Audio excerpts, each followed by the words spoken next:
Welcome. So this is GAIA is what we're playing tonight. This is a hyper future setting that I have been mulling around with most of the people on the Zoom call for a very long time. A lot of us are very into sci-fi. Of course, we're really into D&D, and I just had this kind of idea in my head for a version of that and a reflavor that I want to do. So here we are. So enjoy. Most of the rules are the same. Everything will, for the most part, seem very familiar, but the texture will just be a little bit different. And, you know, we've had a little fun with items and some of the way that stuff works. So hopefully you enjoy it as much as we do. Hopefully it works well. And we're going to be playing this every Friday for this month as we continue to raise money for NAMI. So while we get into that, of course, thank you to our lovely sponsors for this and all of our episodes this month, the wonderful folks at Foundry, who is the virtual tabletop platform you will see us playing all of our games on this month.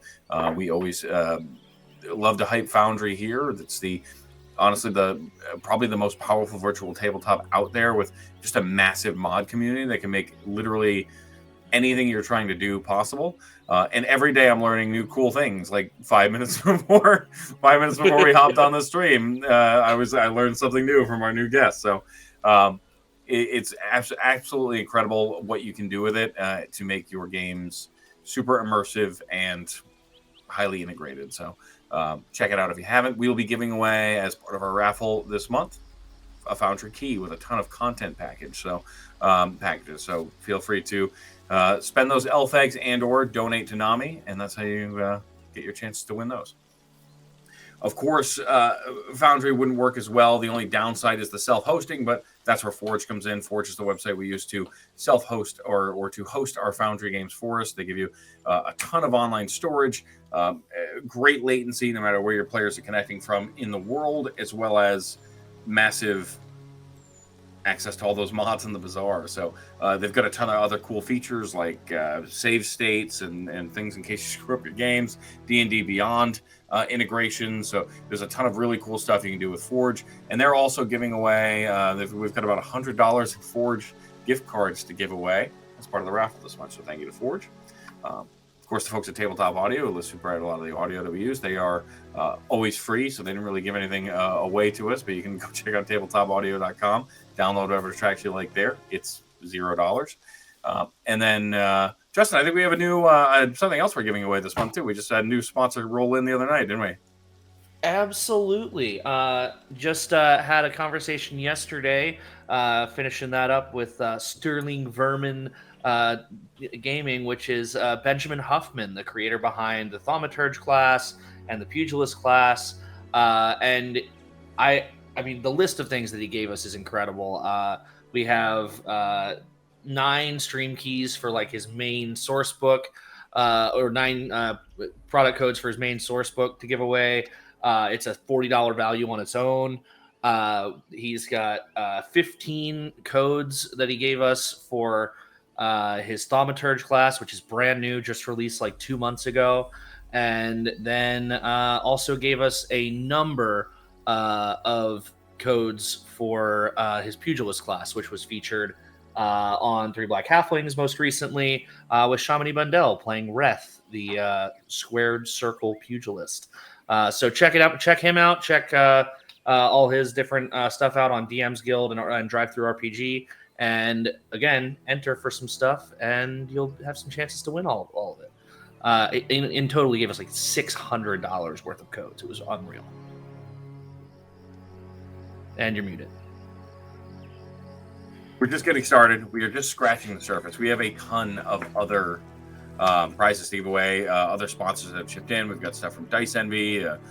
We've got Ryan and I's other organization, Dimension Doors, donated some money for charity giveaways. So we are really doing everything we can to try to hit our goal tonight, and anything you can do helps. So we really appreciate you all being here.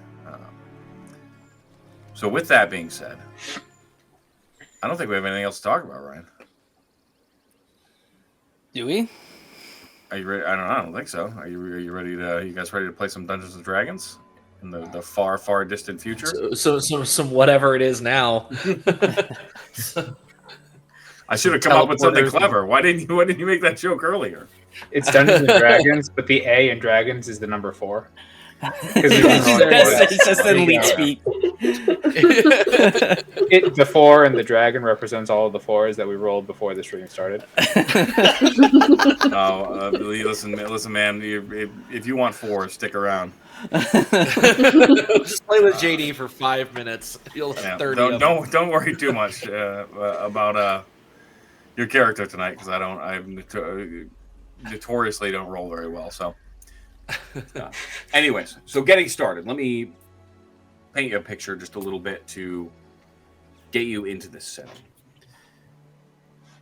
Sometime far, far, far, far into the future of Faerun, when the world is a more global entity and the kingdoms of old have vanished and replaced with a society that is perpetually looking to move civilization forward.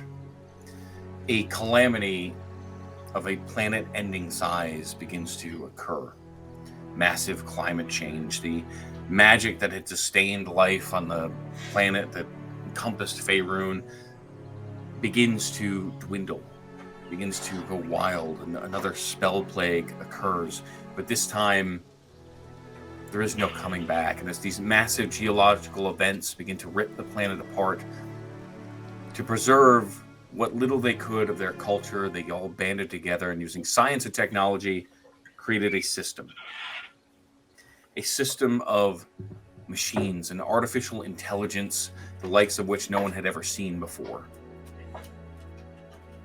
A system called GAIA, with the sole purpose of finding a resource-rich planet with which to terraform so that they could continue life once again on a new world, the future secured for the next generations. And while much of what occurred back then has been lost on this new world that has been created for you, this global system of control that is constantly working to essentially recreate millions and billions of years of natural evolution in a few millennia, while all of you try to make your life in existence within it. Much of that knowledge has been lost. Much of that history has been lost. Magic no longer exists in the world. All the benefits provided to you are afforded to you by that Gaia system. A system that you access to control and manipulate the fabric of reality around you.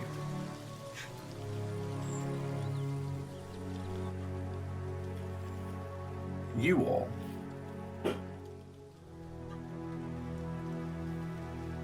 are members of a small group. Well, I shouldn't say small group. Right now you're a small group. But it's a larger organization known as Aegis. A union, if you will, a conglomerate of adventurers and scientists, researchers, freelancers. The kingdoms of old no longer exist, but in their place we find corporations. Massive entities that are bent on returning to those old ways, that old technology, recapturing that lost history, understanding where they come from, and hopefully someday regaining control of the very systems that are giving you life. And as they vie for control with that ever-looming presence of annihilation above them, the very system that has given them the resources to keep you all alive, that is changing the planet around you. You're here to do the dirty work, the odd jobs, the dangerous stuff. Venture into the wilds, into the untamed parts of this planet that no one's explored or that are still in process of being transformed. And as your shuttle flies above the horizon, you can see, looking out through the distance, these small pods, fields shimmering in a setting sun, communes, farming communities, larger cities, institutes dot the horizon in between this lush, vast, green and blue world. Untamed, but for these small pockets of civilization. As you go further and further, the shuttle cascading across the treetops, you can see on the horizon bit of an electrical storm brewing in the direction you're headed. Your contact for this mission, a thin woman, tall, standing up with multiple monitors, typing away as the shuttle kind of rocks back and forth. Her silver hair pulled in a tight ponytail, ears slightly pointed at the tips, eyes almost impossibly blue, seem to glow with some sort of augmentation. You're almost certain that whatever she sees, hears, and touches is probably being fed back to her superiors at Asmo as you speak.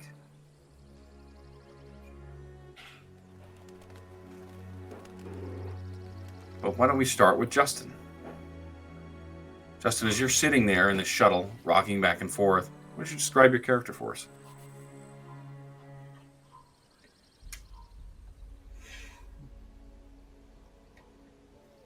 Now you are muted, sir. I know, I was just hoping you were going to figure it out. Oh boy, the Jason is getting to me, and so we'll start over. So Chapman Sinclair, he goes by Sinclair, very very military of him to go by the last name, but he is tall, about 6'4", 6'5", extremely muscular, built like a freight train. This guy is basically John Cena, but cyberpunk. So he has like this orange vest with like straps going across where he's got these little like vials of a serum of some sort. And despite all of the technology available and everything that he could have at his disposal, the one noticeable thing that he really carries with him is just this giant oversized great axe, and he kind of has that slung over his shoulder, and is just paying attention, waiting for the mission.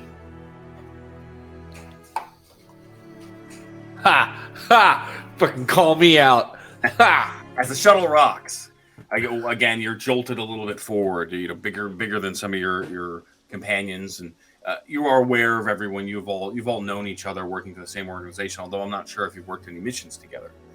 But behind, looking forward, you can see these monitors built into the side of the shuttle that show the outside of the shuttle, kind of cascading and moving past you. And every once in a while, it's a slight glitch, especially as you get closer and closer to the electrical storm, and a bit of static and fuzz on the monitors. But directly across from you, who's there? Are you asking me who's there? Mm-hmm. I see Ryan's character. All right, Ryan. So you see 20 something kid for all intents and purposes. You know, he seems on the younger side as far as everyone else here goes. Orange mohawk, sort of wearing these white, blue, and orange geometric style clothing. And he's sitting there and he's just sort of typing away at something on his wrist. And by and large, ignoring the rest of the people in here, and is sort of locked into whatever he's doing. Every once in a while, he'll get up, he'll stretch, he'll pace around a bit, sit back down, and type back away. Not saying much.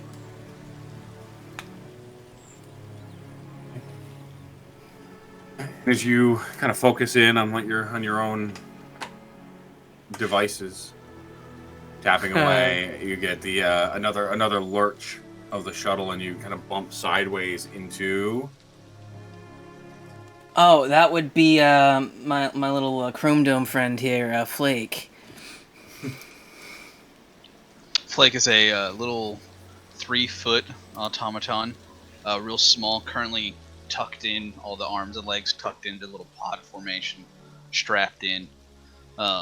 Flake is currently just kind of, you see all the eyes kind of watching around, interfaced with the ship, literally just talking to its built-in AI system about what the current conditions are outside, what kind of environment we're going to,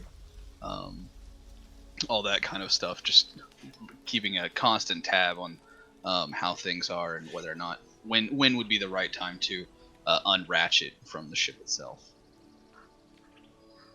Yeah, absolutely. And as you go, a stream of data just continues to pop in, right? Visualizations just coming in as quickly as the data, and you're processing it just as fast as it's coming in. And then the side again, another installation completes. A communications array that you were told about. And as that completes the ding, another bump, and next to you, you kind of shuffle over. I have been told his name is Nakul. So, sitting next to you is a small creature of about the same height, about 3 feet. Appears to be some sort of like genetically modified mongoose that carries was probably a huge sword for him, might not be for everybody else, as he kind of sits with sort of flowing robes and a chain shirt on top of that, just kind of sitting and meditating, just trying to center himself before we land. Right, and as that meditation is broken, you can hear in the background now. You're sort of coming out of your practice. Your contact, Dr. Yorvin, is continuing to prattle on over the typing, and directly across from you is our last figure, sitting next to the larger Sinclair with his great axe, kind of huddled against the bench. We see Silas. Silas Landry is also pretty young, and probably a lot like Ted, looks a little too young to be here. He's dressed in sort of like a classic rogue kind of thing, a lot of like black. The armor is like a graphite gray, and he's looking very bored. He's got a bit of a bag kind of tucked between his legs, and he's just leaned back, arms crossed, just staring up at the ceiling and resting his eyes sort of interchangeably, just bored, ready to go. He's very slight, maybe like 5'10" max. And did you catch that, Landry? Huh? Yes, ma'am. I hope you're all paying attention, because it is very clear to me. And she kind of looks at all of you now, those bright blue eyes, almost they glowing as they make their way disdainfully across your group.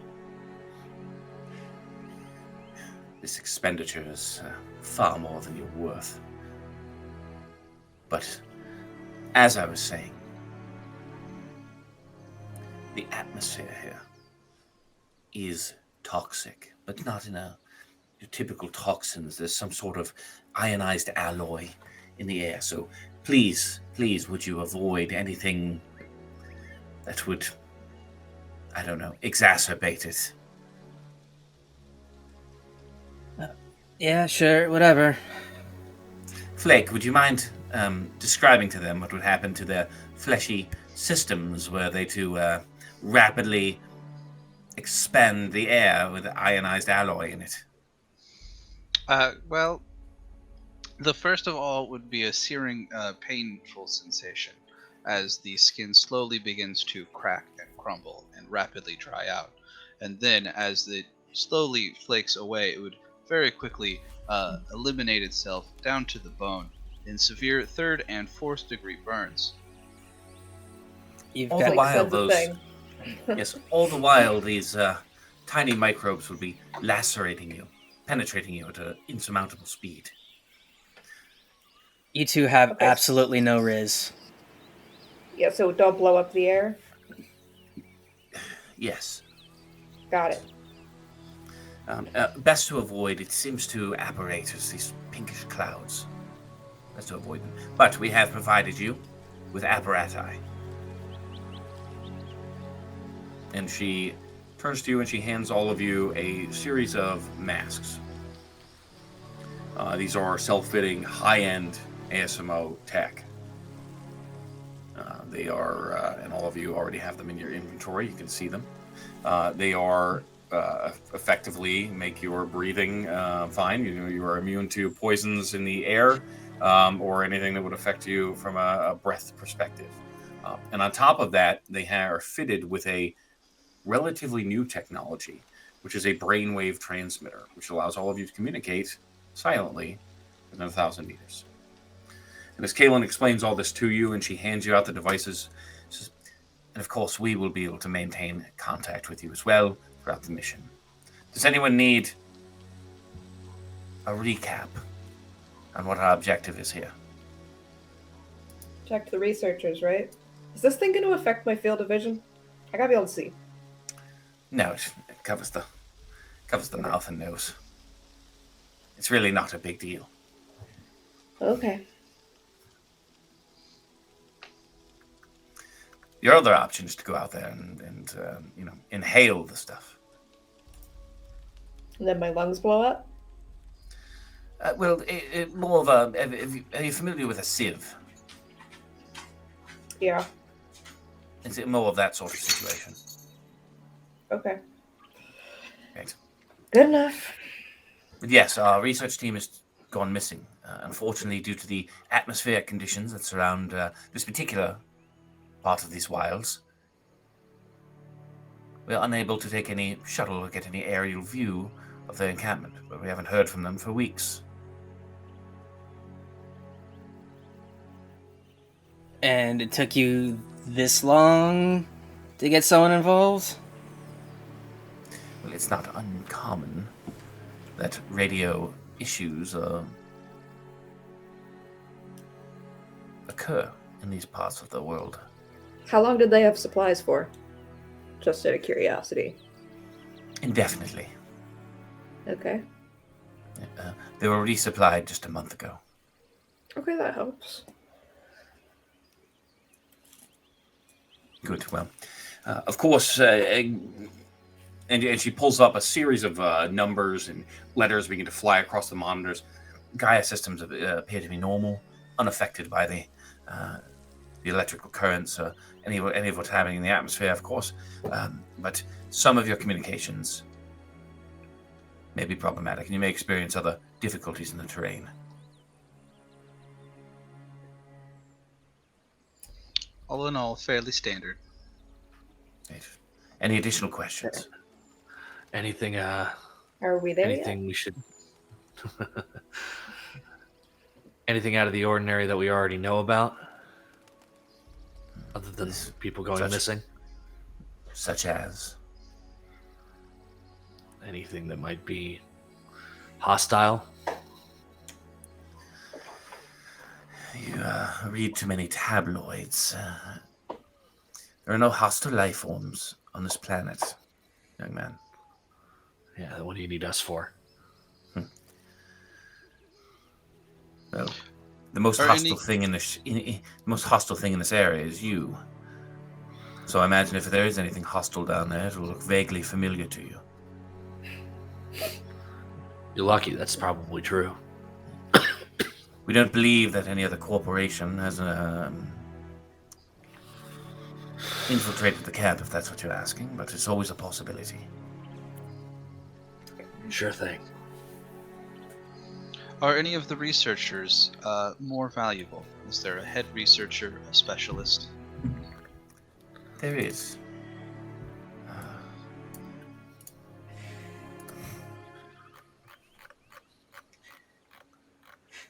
Hold on, sorry. It's in my Google Doc. That's in my Google Doc. Yeah.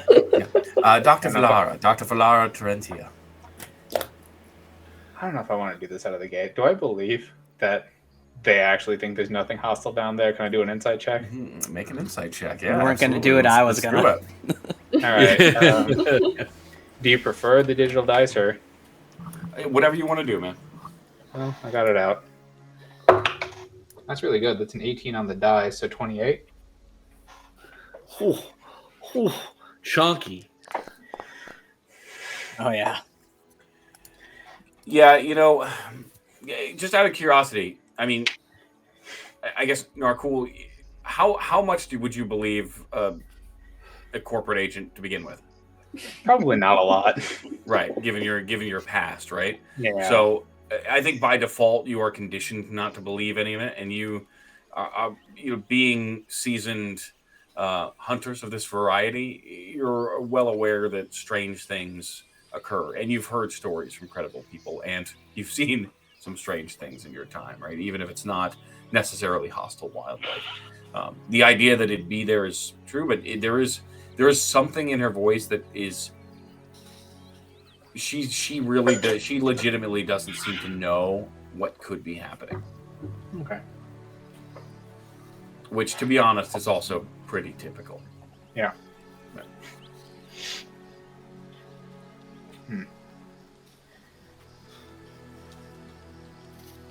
Yeah. And you feel the shuttle begin to lurch again and descend down into the tree line. Trees begin to snap and break as branches fall, and it outside just a gentle pitter patter of rain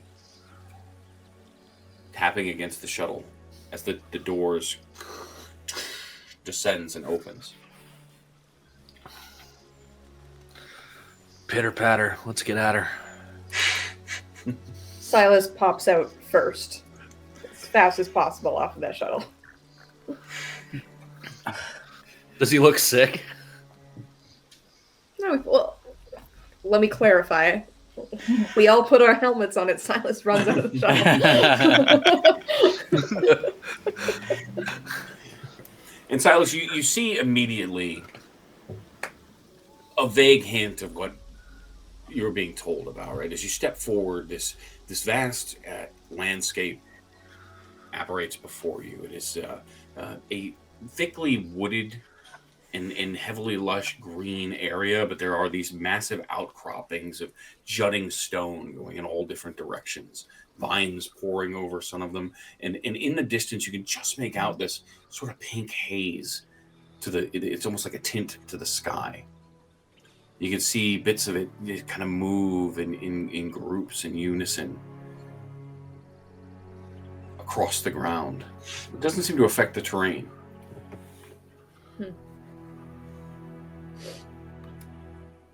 How close are we to the camp? It should be north, about 2 kilometers. All right. Yeah. Oh, I walk out, head still buried in his wrist device, helmet on, and mask on and everything. Not even looking up at where he's going. No. Silas, you notice as you say that and she responds, as soon as that mask is on, like you hear the voice in your head, as if, for those of us that are familiar, you're hearing a message, right? But this one you don't have to whisper, Justin. It's literally thought telekinesis. It's like a telekinetic communication. Telepathic. That's the one. Sure, telepathic. You got it. You don't know this future. You don't know. We don't know the evolution of the English language. You don't know this futile. Resistance is futile. As everyone else is getting oriented and getting ready to move out from the shuttle, Silas is going to kind of do a lap and get a feel for the terrain, see what's out in like different directions, touch the ground, that kind of thing, ranger stuff. Yeah, absolutely. Make a nature check for me.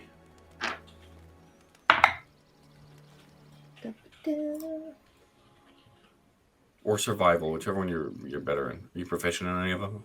All of them? Both of those. Yeah. So either one. That's a 16. Right. So you look through, and it is you've seen terrain like this before. It looks like, while the terraforming process is still happening, the geological landscape looks as if this was some sort of calamity or something long time ago. It's not exactly. It's not. This isn't glacier scarring on the planet, right? This looks like impact, crater, explosion, that kind of thing, right? Whatever could have happened. Judging by what you all know of the planet and what you know about the wilds, it's most likely a geological event or extraplanetary event occurred thousands and thousands of years ago, right? And then what you're seeing now is the result of a very quick, like rapid growth over that, right? So it looks unnatural. But everything else, you don't see. There's signs of wildlife in the air for the most part. You see birds and insects, all the relatively tame wildlife that you've come to know everywhere. A healthy ecosystem put in place, if you will. It.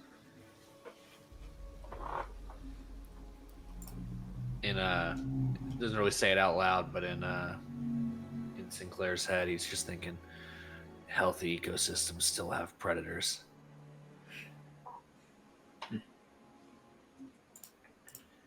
Yeah, we're used to this, though, right? Come on, this is not our first rodeo. I'd rather be out here than back with the other colonists. I'm always happy to explore. It would behoove us to be on our guard. I don't think that lady knew everything that goes on down here. Oh, she doesn't. Well, the sooner we get through this, the sooner we can get back to civilization, so...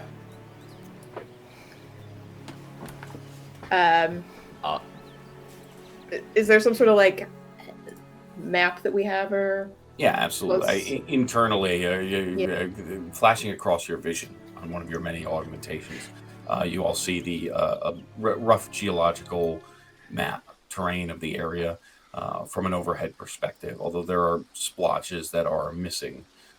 Again, very clear evidence of the interference from whatever electrical activity seems to be happening in the atmosphere. And even then, despite the fact that there are very few clouds in the sky, you still hear thunder crack, and you'll see lightning just kind of arc in certain places. Again, nothing too outlandish, although in this particular circumstance may seem a little foreign. Flake will. But you see, and you can see the obvious location of where the camp would be. Silas will take up the front. What were you doing, Flake? Flake was going to, as one eye is locked onto Silas and the other one, just you see a little scan like a plant. It's like, north is that direction. Silas, will you lead the way? You got it, Flake. Great.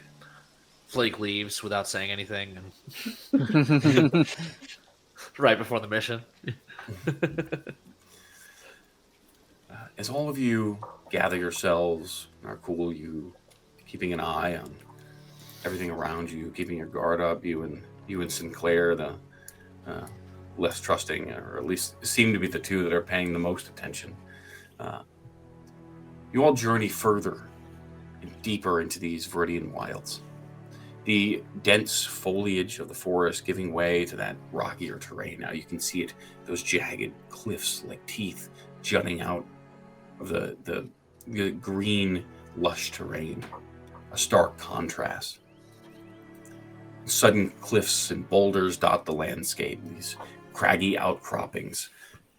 Here and there, odd angles. It looks very incomplete. As the trees begin to become a little more sparse, they give way to this scrub-like underbrush that crunches under your feet as you continue to push through this rough terrain. Every once in a while, you'll see a large patch of that pink cloud. Your sensors begin to go nuts as it gets closer and closer. Everything beeping off and ticking as whatever signals you're being fed just have a really struggle to penetrate whatever this thick fog is, this metallic fog. You can see the light as you get closer to it just begin to shimmer off of bits of it.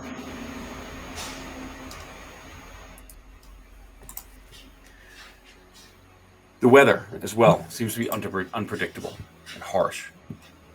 One moment you are in a relatively light summer rain, and the next a gathering storm seems to just appear overhead. Lightning crashes and cracks. The wind picks up suddenly. Overall unforgiving.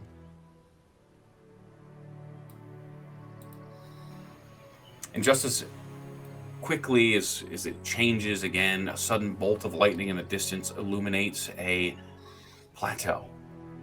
A small, flat surface on a craggy outcrop, maybe a couple 100 feet above you, where you see the remnants of the research camp. Difficult to make out from this distance. Yeah, difficult to make out from this distance, but definitely looks uninhabited. Definitely nothing hostile did that. Do you want me to sneak up and check it out? Probably best we approach together, but sure. We'll be nearby. Got it. While Silas is sneaking up, Teb is going to lift his head for the first time and still typing away at his wrist. And you see sort of like a little kind of blue wave come out. I just want to, right around this group, I'm just kind of keeping, like, checking the area, making sure that while Silas is off exploring, we don't get jumped. Sure. Make a perception check for me.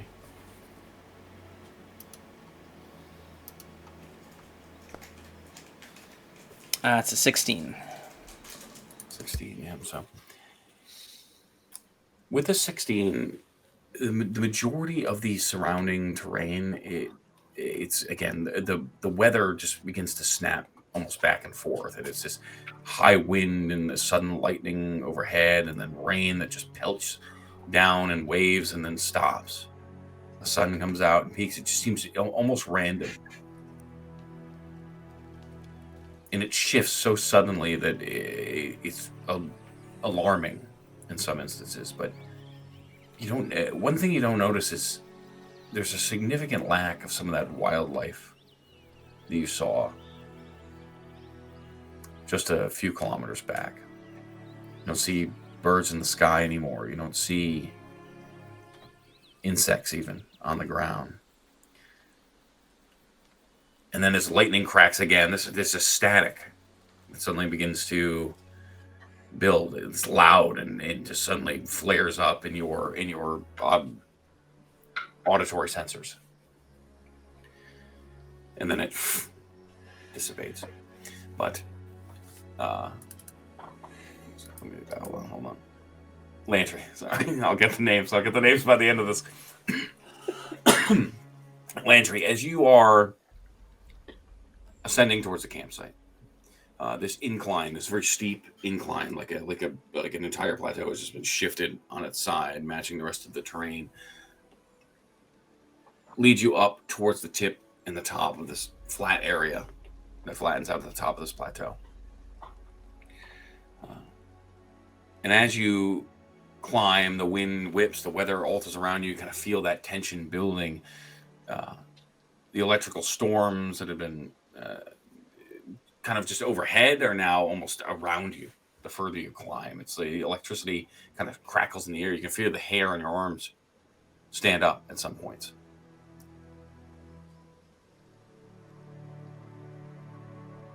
And one last big gust of wind kind of forces you to brace yourself against the rocky ground, pulling yourself up when you make out, you lift your head and you see the remnants of the camp. And it is sort of what was explained to you down below, right? It doesn't look much better here. It's almost ghost-like. The campsite equipment is just strewn all over the place. The wind whips and pulls some of it. Tent flaps fly around. There just seems to be rubbish flying all around, but no sign of any life. I'm gonna stealth and like try and do like a far lap around the camp and take a look around, see if I see any tracks in the immediate area. All the while keeping the rest of the team updated.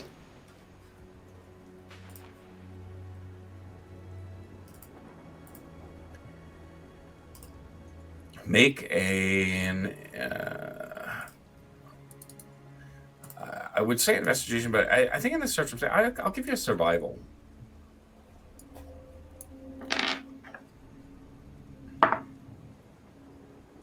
$18. 18, right.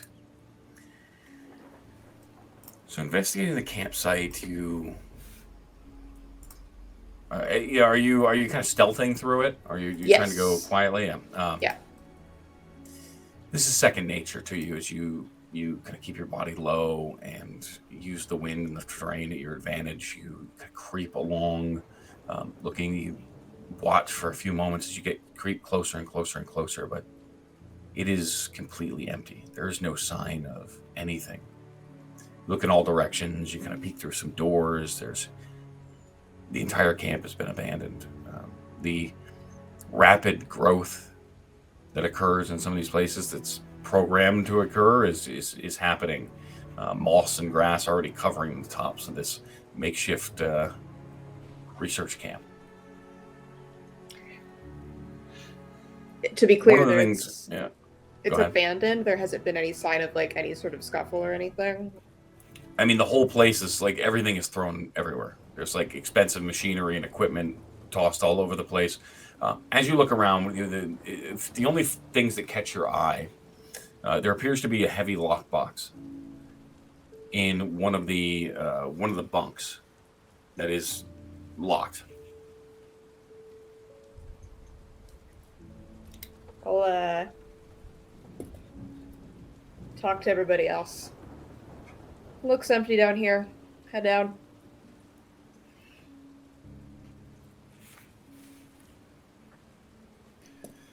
It's Moving out. difficult climb for many of you, and you watched as Silas had done it fairly easily, right? Very practiced in his approach. But for the rest of you, especially those are the larger ones of you, or that aren't used to these types of hikes, it's a tough climb, and the incline is rough. The wind is pelting you. It's like lightning is crackling all around you, and it's you can tell that immediately that the environment is brutal. And honestly, it doesn't seem like a very good place to put a research camp. But as you approach, you see a lot of the same scene. The buildings caving in on themselves, the research equipment thrown everywhere, growth already beginning to take over the encampment again. I imagine so, like, I imagine the kind of program that Sinclair went through. It's like kind of super soldier-esque program. They had like simulations of combat because they didn't intend to see it actually, but if it came to it, they wanted to know and be trained in simulations of what it looks like when things get damaged therein.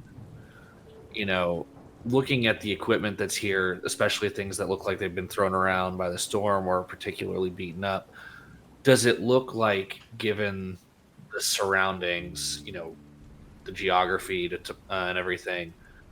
Is there a particular check you think would apply here?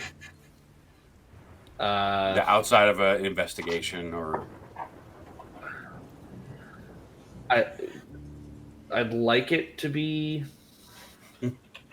survival, but I could right. I could Yeah, see I'll how give it could you- also be I'll okay. give you survival. Just different DC.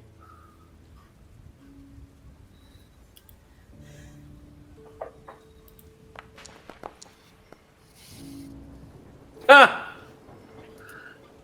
Looks like we know who the JD is this week. Look at me. I am the JD now. I have the JD now. Yeah, it's difficult to say because as you are starting to make your way around again, the hair begins to stand up on your arm as lightning cracks in the distance, and that through that glow you can see one of those kind of pink clouds just passing through, and you shudder for a second as you feel it pass through you, and you can hear the whir of your breather just as it starts to clean the oxygen coming in. But it's just enough to distract you. Yeah, looking around, he just looks down at everything. He's trying to figure out whatever, and just instead is just like, well, first glance, looks fucked. Yeah, vibes are off. It is a very astute observation. Can I look for any like signs of a struggle, paw prints, blood, teeth? Sure. What do you want? Investigation? Nature, investigation. I figured any of those would be good. Perception, I guess. Let's go investigation for yours. Okay. 13. 13. It's just difficult to make out any signs of anything. Whatever happened here looks like it happened some time ago. The wind is even as you're speaking, or is whipping bits of equipment around. You watch a very expensive analyzer just as a strong gust of wind just starts to propel it off the side of the plateau. One thing you do notice with your investigation is you find the internal computer system. While it seems to be disconnected from the array and is not communicating, it's functioning. Ah, finally, someone to talk to. I'll run over and interface with it. Can you give me an Arcana check? That one's better, 17. Great. While Flake is interacting with the computer system, what are the rest of you? Anybody else have anything else they want to do here, or look for? I'll bust into that lockbox. Sure. What does that look like? What kind of lock is it? It's a computerized mechanism. So you have a couple different options. You can literally try to bust it open. You can try to dexterously pick the lock open, or you can try to hack it. I will attempt to thieves' tools that, because Silas ain't hacking anything. Great. Did someone go say ahead. did something hacked? That's a dirty 20. Dirty 20. Great. Yeah. Easily. It's sort of, and despite the fact that you've picked quite a few ASML locks, and they would prefer not to know how easily you figured out this particular series. But as soon as you see it, it's 2 years ago. Oh. Yeah, I mean, you Just spent like I open it with the key. literally spent like an entire 3 weeks just playing with this one for fun, and pop it right open. This is your fidget spinner. It's just an ASML lock. Literally. So, and as you go through it, there's nothing particularly exciting to you. It is a lot of what looks like research documents and paper. Looks important. With valuable. it does look important. I mean, one of the things that you see written over the top of everything: classified, classified, classified. I'll sort of like half skim it. Sure. Give me Just a straight intelligence check, or an Arcana. Intelligence. This is the same. 7. 7. Yeah. A lot of the jargon is just lost on you. Hey, anybody good at reading, like science stuff? Maybe Flake. Oh, I'll go find Flake with this stuff. And Flake, as you begin to interface, there are several different logs and research notes. In particular, you bypass a couple firewalls very quickly with that 17. Just start to you completely get into this entire system. And the first thing you notice that attracts your attention is a personnel log. I will. A series of personnel logs, digital personnel audio logs from this Dr. Valara. I will download and begin broadcasting to the rest of the party. Great. We'll start with the latest one, but then I'll download as many as are salvageable. The last one? Yep. Okay, great. We'll do the most recent first. Sure. This fucker's got audio logs prepped. Day 53 of the mission is starting to feel like we're going in circles. The survey team has been trudging through the dense forest for weeks now. traces of netherite. We're supposed to be mapping out the areas with the highest concentrations of the stuff, so far we've come off empty-handed. As we were scouting out a nearby cave system, we stumbled across something that shouldn't exist. It was an ancient ruin buried deep within the bowels of the planet, and it wasn't like anything I'd ever seen before. The architecture was sleek and angular, with sharp, clean lines that looked almost organic in nature. There were strange symbols etched into the walls, and strange glowing panels that seemed to pulse with an intensity that made my head spin. No signs of extreme radiation are present, but these damn storms keep interfering with our survey equipment. The team keep complaining of an odd sound outside the camp at night, most likely some local species of insect responding to the strange weather. I don't know what to make of it, but I know one thing for certain. We need to investigate this further.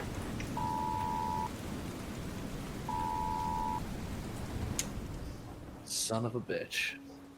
That was dope. Okay. Super cool. I know. I don't feel like I think I want to know who the voice video, actor was. I had a whole video for it too, but it didn't. It doesn't look like it played for the rest for you guys. It's a bummer. No, it. Are you talking saw, about the? saw movement. Saw movement, saw text going Yeah. by. It looked. Yeah. Oh, you did. So you saw the whole thing. It's like Yeah. frozen on my screen. Great. Oh, Okay. yeah, we saw it. Cool. I was looking over at Twitch too, and Twitch is also frozen. So I guess it was just all right. Good. Oh no, I can see Yeah. Twitch playing it just fine. Yeah. Yep. Cool. Beautiful. Yeah, that was Great. awesome. I was so bummed out. That's really good. Anyways, so is that last audio log continues to play? That's you standing behind you. You see Silas holding a bunch of As papers. you've all, hello. Hey, Flake.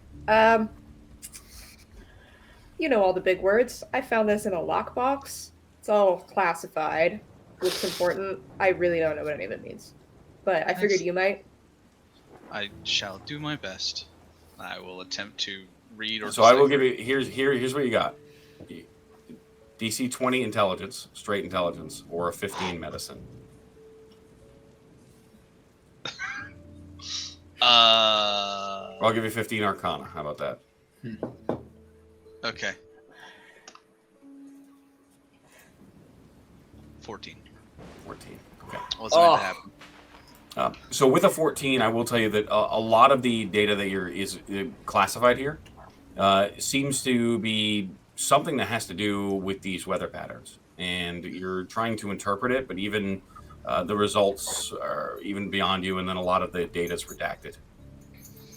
Unfortunately, they're highly encrypted. We will have to observe them later. Okay. It does point to okay with a 14. I'll give you. It does seem to point to that there is some sort of manipulation happening, but that's it. Okay, so these are not entirely natural. Okay. Right. There isn't much information here, and I'll just broadcast to everybody. But the pink storms are not entirely natural in nature. While they may exist here, they are being directed. It's giving alien civilization vibes. Yeah, that like audio file you were playing. Mm-hmm. Yeah. That's like big news to us, right? Like that should be huge information, isn't it? Yeah, even without a history check, I mean, this was a dead planet. Like there was supposedly no life when Gaia arrived. Now this is information from nearly a millennia ago, right? And none of those original, so everything is secondhand at this point. It's a very long line of telephone game, but yeah, I mean the whole protocol was set up. There shouldn't have been anything alive here. Perhaps another corporation has discovered the ruins and is trying to protect their latest achievement with some new technology. Would I, off the top of my head, know of any experimental cloud generating or, anything that maybe CEI related that might be? Same thing. Go ahead and give me a straight intelligence roll, or I'll give you intelligence, medicine, or arcana. Okay, I think probably intelligence. Ooh, that's Nice. good. That's a 22. Ooh, baby. 22. Okay, great. So you take a look at This guy, the guy who's barely been paying attention the entire time and he's talking about vibes, grabs the research paper and very quickly begins to scan through them. And as you do, a lot of it makes perfect sense. And honestly, backs up some stuff that you've seen in some previous hacks and leaks from other corporations, stuff that's rumored to not be possible. But ultimately, weather control, that is a system that is controlled by Gaia. Attempting to manipulate it outside of that for anything non-agricultural related has proved very difficult because it doesn't want you to do it. That goes contrary to its main purpose, which is to create life. The ability to manipulate that means that somehow someone is manipulating the system itself, which should not be able to happen. And if it could happen, is big trouble. Because if someone could suddenly alter the entire world at a whim, there's no coming back from that, right? Gaia is going to be heated. It's some sort of environmental control. Gaia doesn't just let people have that. So whatever's going on here, mad sussy. You might call it hostile. There you go. You got your wish, bud. Really wasn't fucking wishing for it, but here we are. Okay, so where is this rune that lady was talking about? Can we dig through maps or something? Yeah. Yeah, can we dig through the what computer to either find a local map or perhaps I can quickly scan through it? Sure, you guys can do separate investigation checks or one with advantage.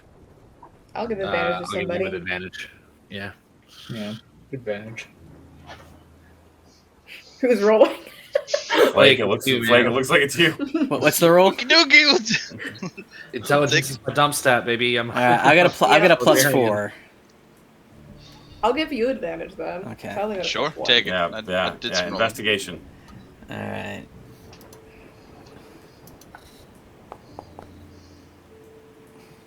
That's right. 16. 16. Okay, yeah, 16's good. So the majority of the equipment is banged up. I mean, everything is in very rough shape between the rain and the elements and the overgrowth. One thing that is inconsistent with all of that catches you is one of the larger pieces of equipment that is made out of Durasteel is melted. And not melted in like a heat way, like there was an electrical fire or some sort of short circuit, or maybe it was struck by lightning, but melted in like almost like a microwave way. It was unmade, or it like a acid, similar to like a hydrochloric acid or something. Yikes! Bad chemistry. And looking at that, you start to pick up on a trail now, leading back down and through another heavily wooded area a little further north. I'd probably follow like the melted, road, places that look kind of, melted. Yeah, you can actually see it now. Even the ground itself, in a few areas underneath, as you kind of scoot away the brush, is warped and twisted, like it's the ground itself began to dissolve. You ever seen dirt melt? I haven't. And in large Not 10-foot patches too, not small. Do they look like footprints? Oh no! Make Make a survival check. All The right. implications of that. Can I help? Alien Tarask. Sure. with advantage. Mm-hmm. Flake will just do a scan and feed you. The advantage gave me a nat 20. Ooh, baby. They don't. It doesn't look like footprints. It's not like nothing like from like. There's no pod to it. There's no like feet that you could see. They're like giants' feet that are just stamping and crushing the ground. But it does seem to follow a movement-like pattern. So consistent is- links between the divots. And there is a randomness to it and a almost ferocity to it where it feels animalistic. Okay, this is interesting question. Would Silas, looking at this, think that perhaps the electrical, like the discharges from the electrical storms caused this? Give me a nature check. That's a natural 20.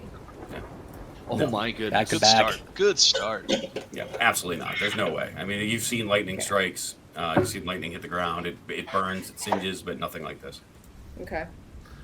Sinclair's looking at all of this, and he sees, as they're pointed out to him, these things that are almost footprint-like in nature and evenly spaced across, and he's like, all right, so we got a giant with a very consistent gait hopping on one foot. Yeah, that's definitely it. Or, just some like acid drool or something. Okay, so does this look like... Okay. Does it feel chemical melt, or considering my nature, does this look I'll give you everybody's rolled very, very well in the last few on this. Yeah, it feels chemical. Okay. Is it chemical? No, Flake. There's no traces of any of like hydrochloric acid. There are a few. Now that you're examining the trail and starting to filter out that spectrum, you do find traces of essentially what is almost like a stomach acid. Carbon. You mentioned it's a trail. Compounds detected. Is it possible to see what direction the trail seems to be going in and kind of cross-reference with the map that Flake found? Or, sorry, probably not Flake. The map that was found. So you all have a very generalized map, like it's just in your database, right? So like you just kind of you can see it like up here, like in your HUD if you pull it up, sort of like you think about a video game, right? So it's very similar. The location of the cave is in that direction. Yeah. So you don't have a location. You don't have any location for the Okay. cave. There's nothing marked on any maps. You can't even see any data regarding that at all. Yeah.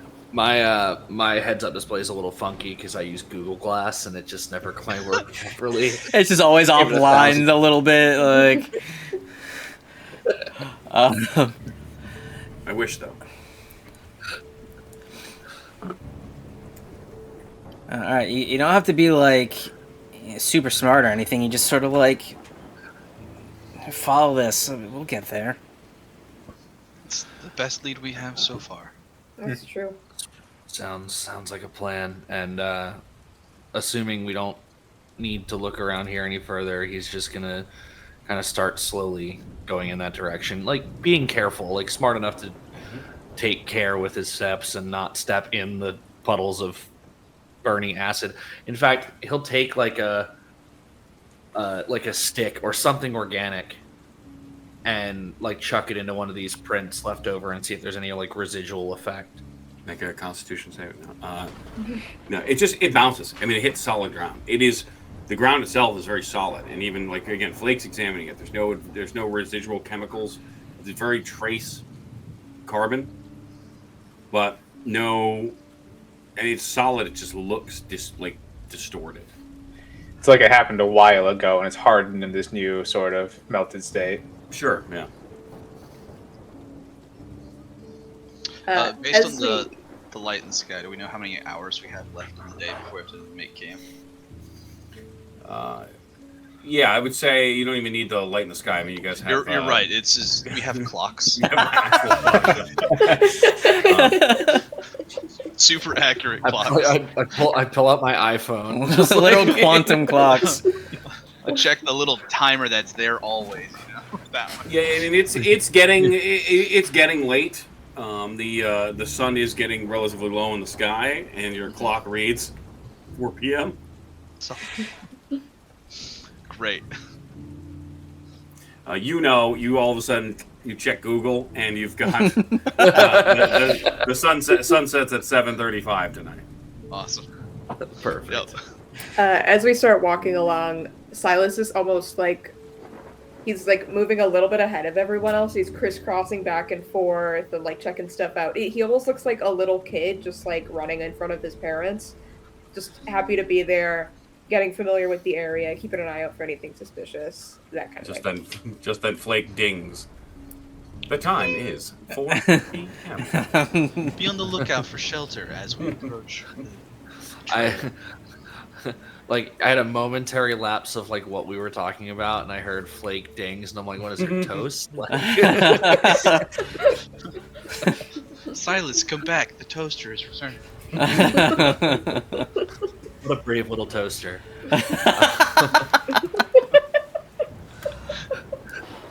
Sinclair's gonna start following this trail. His next character. Oh, I already have a backstory. Y'all knew what Flake's been through. So you get fun little updates like, on this day, the final episode of Friends aired. he's just spitting out random factoids. There's a little jingle. It's like Earth facts. Did you know? And as if there was any question, Tev's face goes directly back into his wrist phone.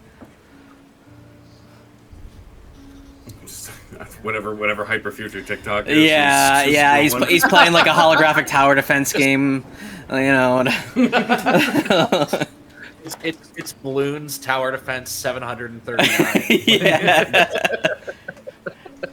All Roman numerals, it goes across the screen 3 times over. Angry Birds 90K. It's Candy Crush. He's on level 6,752,000. I'll look up. Would you like a tether so you do not stray from the group? Do you want to be a leash kid? Do you want to be a leash kid? Leash kid. So he's already an iPad kid.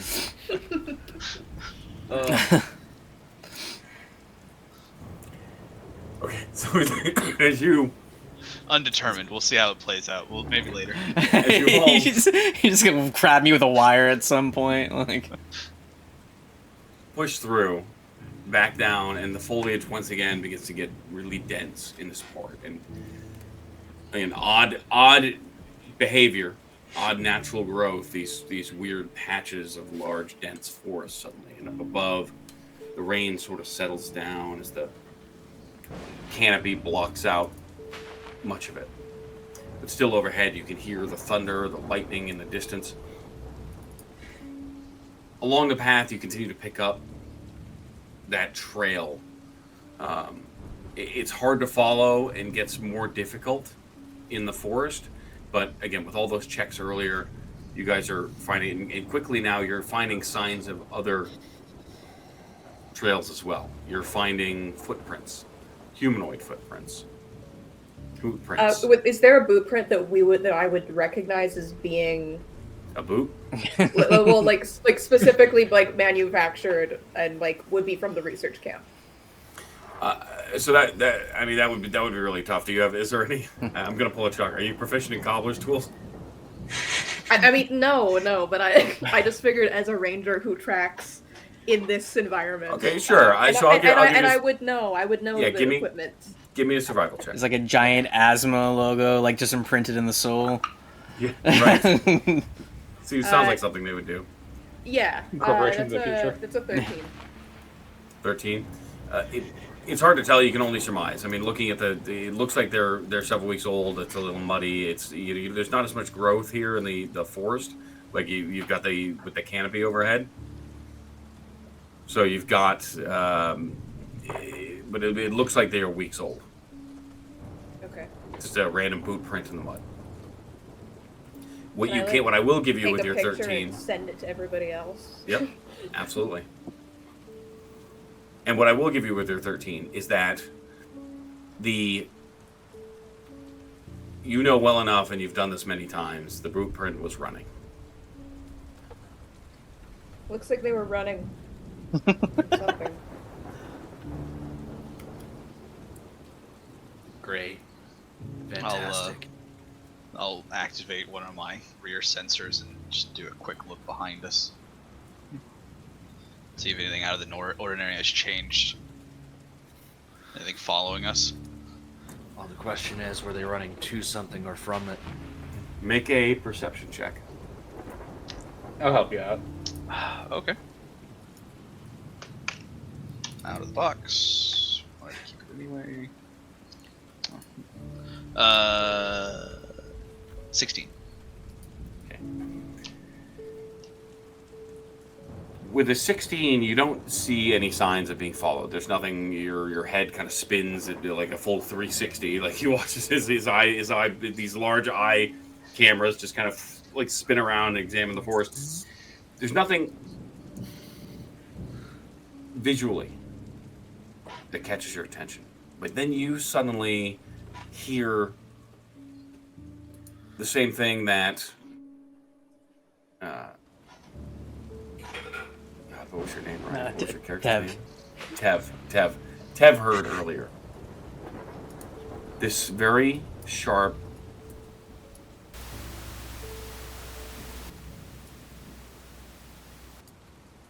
and then it disappears.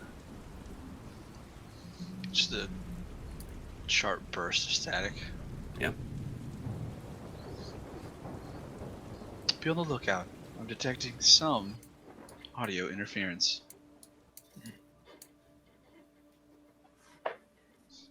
Right. Does that That's it. coincide with the storm getting closer to us?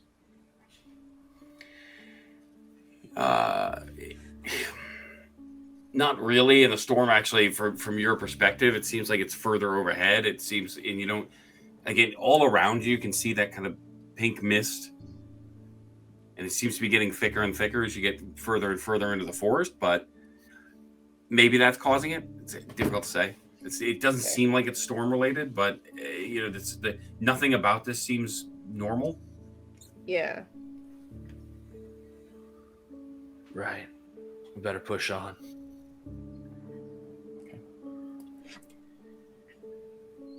You continue to push on, and now that pink mist is pretty much everywhere. You guys are walking through it. You can hear the breathers, everybody's breathers, as they just start filtering out that oxygen. And there's that tense moment for all of you, and you can kind of feel it now. This sharp tingle, almost like fiberglass. You start It's like vadoring. itchiness on your skin. Yeah, it's unpleasant, but you've all lived through worse experiences. You're seasoned hunters, so.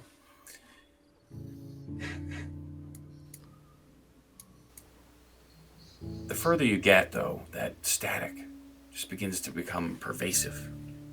It's like an annoyance in the back of your head. It's hard to tell which system is causing it. It's like you start running analysis in the audio and you don't see any system malfunctioning. There doesn't seem to be any signal loss. Can I do something weird? Sure. Can I record like a 10-second snippet, Mm-hmm. and then I'll try speeding it up, slowing it down, and like trying different frequencies, different ranges, basically analyzing it to see if Sure. it's a message that's just being distorted. Yeah, absolutely. So you do a very quick like audio spectral analysis. Give me an Arcana check. Ugh. 9. 9. Yeah, as you start to do just your basic analysis, you're not finding any patterns. It seems to be very consistent. Speeding it up, slowing it down, you're just getting tones. But as you are trying to conduct that, suddenly the group is forced to stop. Silas, as you kind of leading through the woods, you reach suddenly a very large clearing. So the trees suddenly break apart as you approach a large sinkhole. This massive, like hole in the ground. There's bits of terrain that kind of cross over it, but it looks like bits of the ground and the earth have actually caved away at certain places here. It caved in.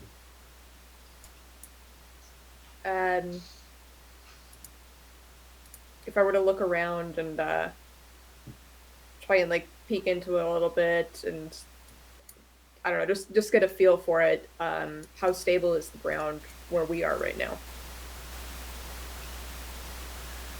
As you lean over that edge, that sound gets louder and louder. The fuzz just getting louder and louder as you approach. You fight through it and you get all the way to the front. And you look down the hole. And just as you look down, your brain has a hard time comprehending in that moment what happens. As suddenly the shape forms. Unlike anything you've ever seen, almost like an amorphous mound of moving parts. These mouths that are moving in a million different directions at a million different velocities turn towards you as this giant creature very suddenly and very rapidly leaps from the sinkhole and at you. I throw And that's where we're going to take our first break. Oh no! Yep. It's fucking hot. If you were within 30 feet, you probably weren't surprised by that. Right. I forget. Yeah, you've got your warning. So yeah, the Oh. alarm bells would start going off. However, I would say potentially the static was interrupting it, but we'll get back there. Anyways, hopefully you guys are enjoying yourselves. Thank you so much for hanging out with us. Please remember that we are raising money for NAMI. We're giving away a ton of great prizes, a lot of cool stuff on the line. So get those donations in. Make sure you're hitting up Tiltify. Yeah, right. He gets it. And just a quick note about those Anyways. NAMI donations. Make sure in the comments when you do donate, you put your Twitch name in there. Or else we're not going to know where that donation came from, and we can't raffle the stuff off to you. Yeah, I think I asked for the email address. email Make address. sure you click on the rewards. We get a lot of really big anonymous donors. Don't do that. If you don't Shut want up. to use You your shut real up, take name, my money. yeah, if you don't want to use your real name, feel free to put your, like your D&D character's name, one of your favorite characters, a famous actor, anything like that. But put your real email in there, so that way you're still eligible for that prize. You don't want to use your name, use my name. Ryan has donated a lot of money. What was it? What was it again? 10? Tev. All right. Yeah. Right. If Give us 10. We're going to Dave. refill our beverages, use the old bios, and we will see all of you in just a few minutes.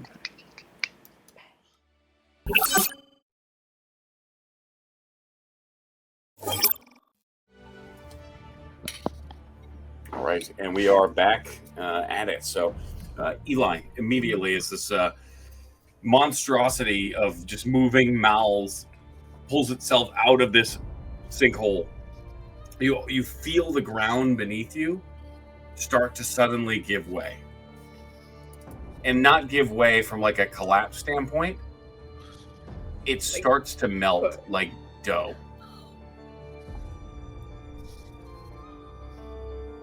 I need to make a strength saving throw. That feels unnecessary. Come on. Okay. That's a 17. 17. Really good. Yeah, so you manage to leap back in time as this creature pulls itself out of the pit. Oh, big boy. And as you leap, and as you're at the very edge of where you see it, you can see as it gets closer and closer to you, the ground just begins to just muddle that same exact way, the closer it gets to you. Are we playing one of the dig a hole around somebody platform games? You know, the arcade stuff. Silas just keeps like stepping backwards, like whoa, whoa, whoa, whoa, whoa. The final level in Fall Guys. I was just thinking of Fusion Frenzy.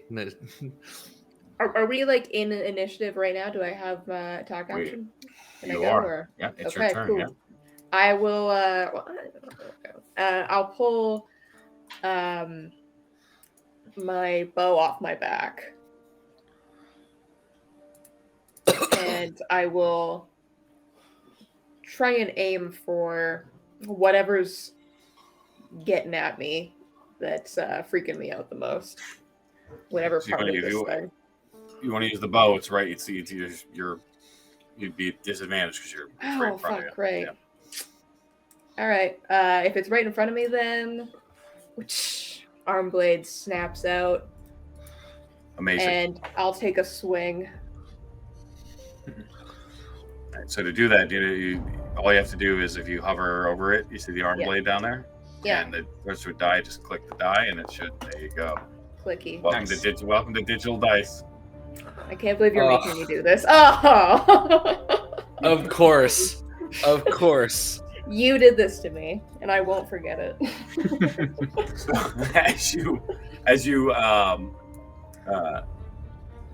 again, you leap backwards to avoid the ground as it begins to muddle in front of you. This creature it's like amorphous blob body with these weird tentacles spewing out over itself, mouths just chittering and making this awful sound as you're just all around it.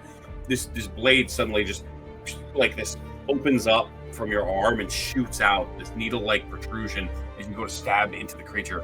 But as you do, the ground again just kind of shifts underneath your feet, and it's all you can do to just stay on your feet and not get pulled down into it. Does that end your turn, or do you want to move? You can try to do that. I'm going to disengage and try and give myself a little bit of breathing room here. Get out of Hey, the way. Eli. What? You're a Gloomstalker. It's the first round of combat. Oh, fucking right. Here for you. How does this work again? You just get a second attack on your. Or you get an extra attack. Oh, right, yeah. Dread ambush. All right. Well, before I disengage, then I'm gonna do that, Sure. and I am rolling. Then I have Feel physical free to roll dice. physical dice. That's fine. And it's still not gonna hit. So. Well, what is it? It's a 5 on the dice. It's a 5 on the dice, so plus. It's yeah.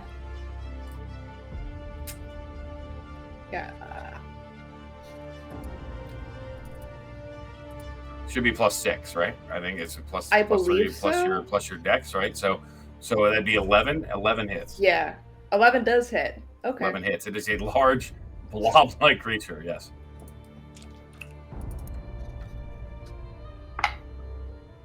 That's 8 points of piercing damage. Right.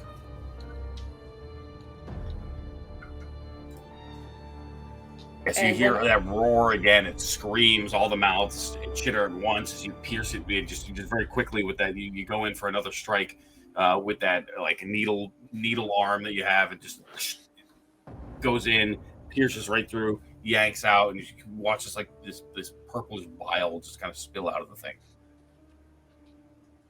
Just, ugh, gross. Then I'm gonna get out of the way, disengage. And that's me. Okay, where do you want to move to? You want to use your movement? I will.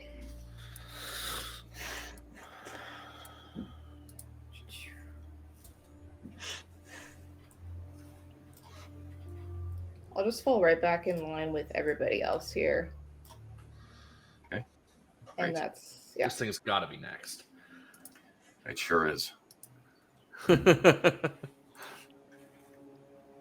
my combat music's just a little weird. Nice and grouped up. Nice and grouped up. I love it. So let's see. It is just the creature's just going to continue to kind of pull itself along. These weird pods just kind of yanking and propelling it as it moves.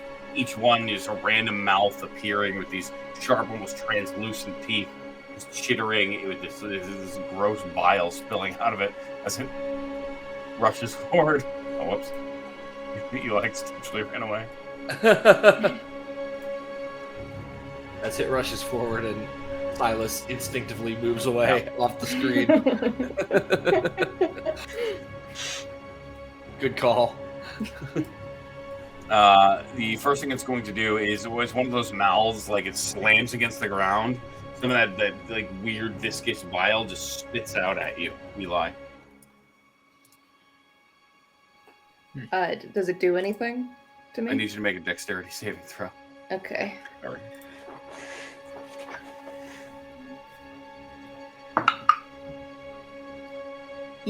That's 11.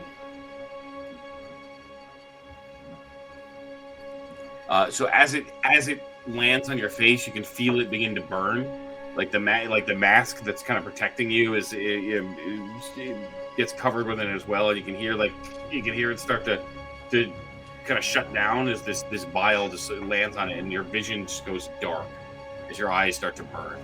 You are blinded.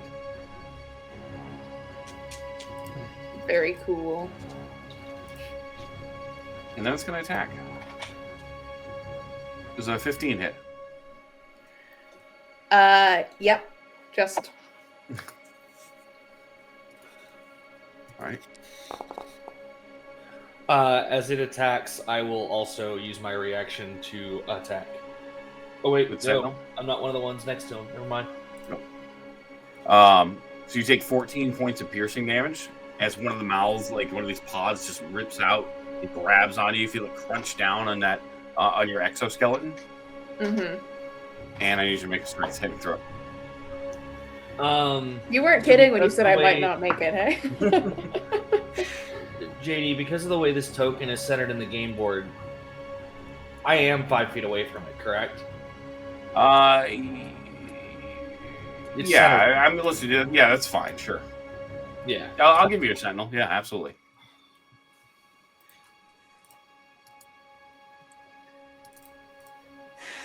That's a 14 on my saving throw.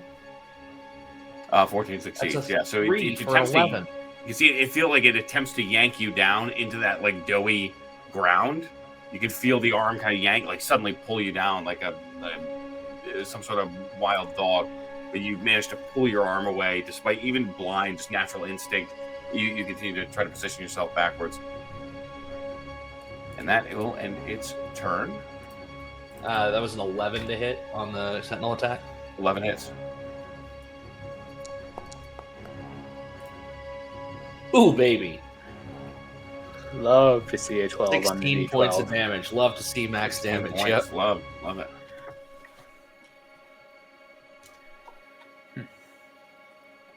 All right. So yeah, it's you and you can't see anything, Silas, but you hear as it's beginning to yank you and try to pull you back down. Still, you're like fighting with it as his mouth is just suddenly it just frees, and the sound of an axe just slicing through whatever this material is that this creature is made out of before slamming into the ground.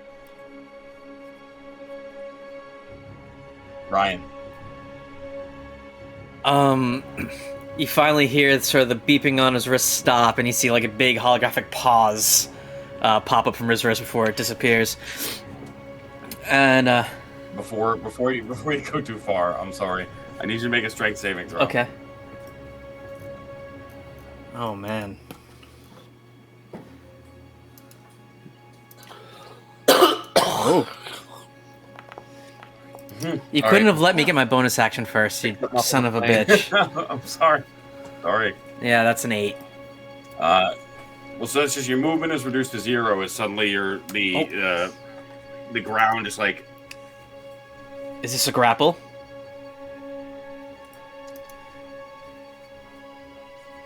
It's not. It's not a grapple, but tell me what you're thinking. Because hold on a second. Hold on. Where is it? Where is it? I have advantage on ability checks to make to initiate or escape a grapple. I'll give it to you. It's not technically a grapple. It's a feature called aberrant ground, but realistically it's the same thing. The ground is essentially trying to grapple you. Same damn roll. Sorry. Well, it's all right. Yikes. Try one more. Give me a wisdom check this time. A check or saving throw. I mean, saving throw. Sorry. Okay, that's better. That's a 20. 17 on the die. Better, yeah. And you hear that static just begin to well up again in your headphones or in whatever your auditory senses are, and it starts to overwhelm, but then kind of push through it. But now you can go ahead. Okay. His feet sort of like sink in and get locked into the ground. And he looks and kind of does a quick tug as he goes to move. He's lame. And then you start hearing him type away again, but the signals on his wrist turn red, and you see a swarm of gray mass emerge from what looks sort of like a domed backpack on his back. So I'm going to use my bonus action to cast Arms of the Astral Self.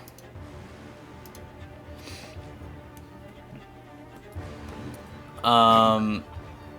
Awesome. And so for the next 10 minutes, you just see kind of darting in and out, and not there all at the same time, but sort of swirling around and going up arms and down legs, this gray goo mass of nanobots.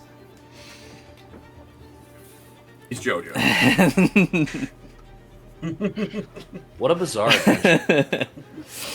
And I think with those out, my reach is 5 feet greater than normal when I make an unarmed strike on him. So, yep. Great. So I'm gonna punch this guy. Yeah, I mean it's a large creature, so it's kind of like you're just surrounding Cool. it at this Yeah. point, enveloped by it, if you will. And that was I had to spend a key point on that too. So. Okay. Oh, I don't have a stat for how many key points I have. I'm gonna have to look that up quick. I think it's equal to Well, your Okay, level. so 5 then. Okay, Yeah. cool. And where is my... It's been so long since I played a game. Okay. Oh, that's terrible. That's... Oh, 11 to hit. You're all the Jasons tonight. It's amazing, but 11 hits. The problem is Jason doesn't have any creatures to fight that 11s can hit. in any play. This thing's armor class is 9. Come on now. Okay, yeah, that's 9 points of bludgeoning damage. Actually, Great. that's a... Did the plus one work? Yeah, it worked. Okay, yep. 9 points of bludgeoning damage. Extra attack. There we go. That's an okay roll. That's a dirty 20. 30-20 hits. And that's 10 points of bludgeoning damage. Yeah, awesome. So as you like again, you start to immediately move and immediately dive into combat. And with this big swing, you can see this all of these people like from parts of him. This almost like he's got additional limbs surrounding, or like an after image of just the air shimmering with this secondary set of arms that just slam into the creature, and as they do, you see what large chunks of it go flying in both directions as like blackish purple goo just kind of spills out. And with the top of the smell, you just hear that static just continue to get louder and louder in your ears. Is that in your turn? Yeah, that's it. Amazing. All right, Dylan. Flake, you will see a strange orb, a little hatch open, and a strange orb pops up until you see it rotate really, really fast, and then ping, like a little sonar goes off. As I will use basically Oberon's psychic pressure to. I need every creature within 10 feet of me to roll a. Where's it? Wisdom saving throw.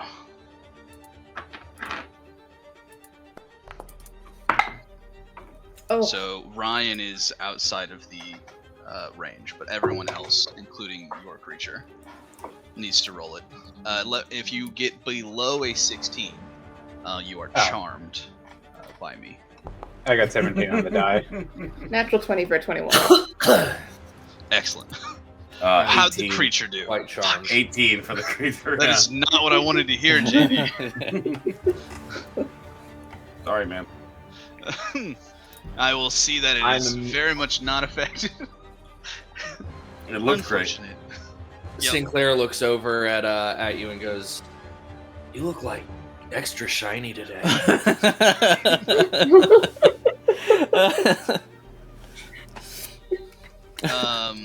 And I am just, guess I'm just gonna move. Is it worth the risk? Is it worth the risk? I'm just gonna move right. I'm gonna stay in range of it, but I'm gonna go 1, 2, 3. Let's go over 10, 15. Let's go there. Oh, that's in its space, isn't it? So that's here. Yeah, I think there's just something weird with the way the token on this one. Hold on. Is it supposed to be huge? It's yes, it is supposed to. So be. it is taking up the appropriate amount of size. Yeah, I just didn't have it. I just hadn't have it locked in there. There you go. Gotcha. So yeah, I'll stay within range of it and just kind of, I guess, spread us out a little bit. And unfortunately, that is everything I can do. Great. Sinclair. Yeah, well, Sinclair just admires his little robot friend as he goes by, as he is currently charmed by him. And he's going to slide over. You know, I forgot to do this on your turn, Dylan, but I'm not going to forget with Sinclair. Sinclair, I need you to make a strength saving throw. I fail on a nat 1. I am going to put you here if that's okay, if you're okay with that, to justify the Sentinel earlier. Is that fine? That's fine. A strength saving throw and a wisdom saving throw. Well, the strength saving throw, I should be okay. Yeah, I call that okay. Yeah, so the ground, it's just kind of shaking under your feet like waves. It moves like a waterbed. And you're good on the wisdom. All right. Let's do it. When I was in training, they called this the old 1-2 smackaroo. And he's gonna do that.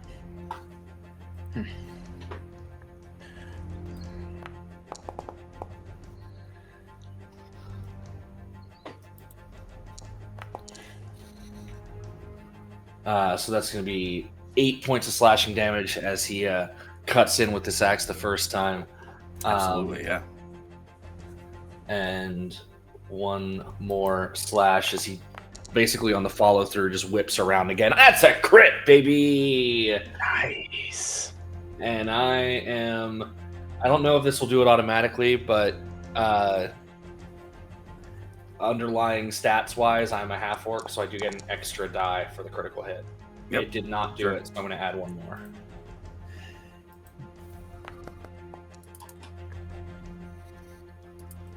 So 30 points of damage on the second attack. Or sorry, Wow. 28 points of damage on the second attack.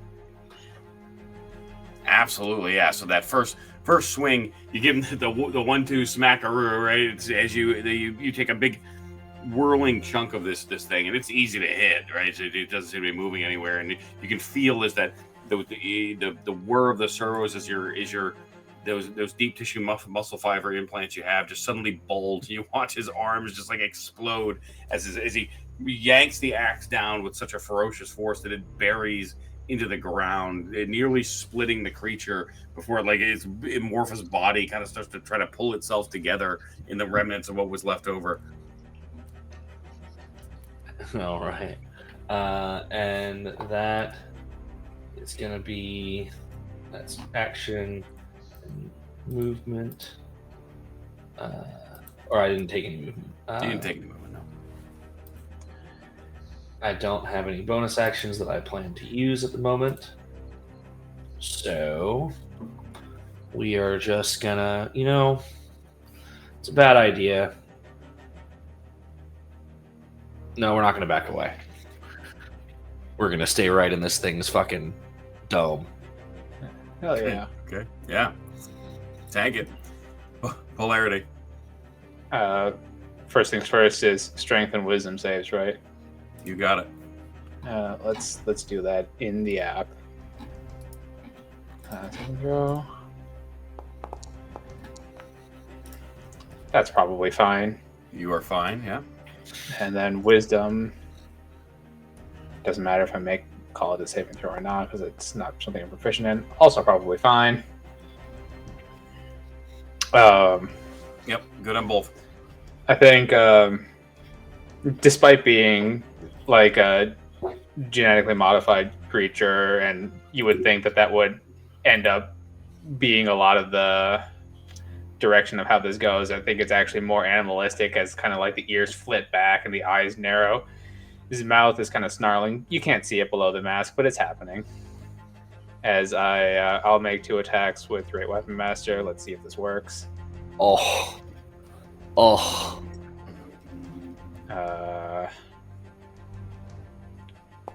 Attack the first. That's probably gonna miss. It just misses. Attack the second. There we go. Oof. That'll hit. 13 will hit. Yeah. And then we'll 23 damage. 23 points of damage. Huge. Absolutely. Monster.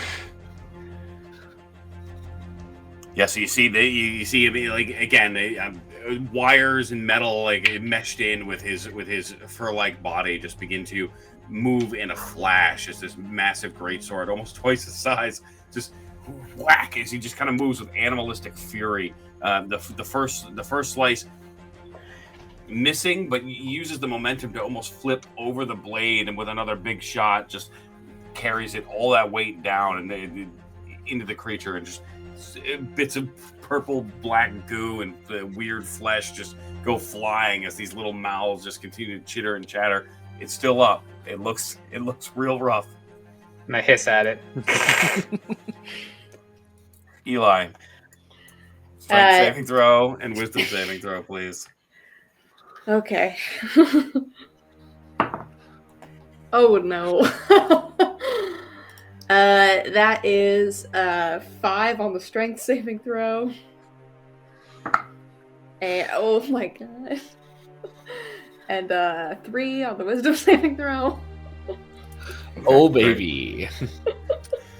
Yeah, so you can't see, and you're kind of stumbling around. The breather's now malfunctioning, and you feel this like sudden panic. Your foot gets sucked under the ground. You can feel it just get kind of fall and get stuck in this dough-like earth now that is around you. You start to panic and try to pull, and as it happens, the static gets louder and louder and louder in your ears, and it's frustrating. You feel this anxiety well up inside you. You are going to do nothing. I'll actually no, hold on.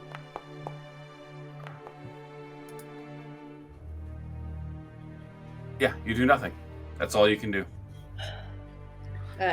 Anybody who's nearby would just hear Silas just like his breathing getting more like shallow and like panicked and like just kind of grabbing around almost for anything, but not wanting to like make anyone else have a worse time. Just scrambling desperately. Hang in there, kid.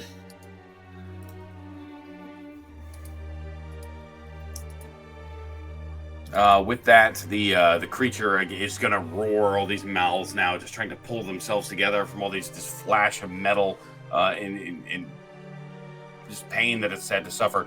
It will. It's going to spit at you, Sinclair. I need you to make a dexterity saving throw. Excellent.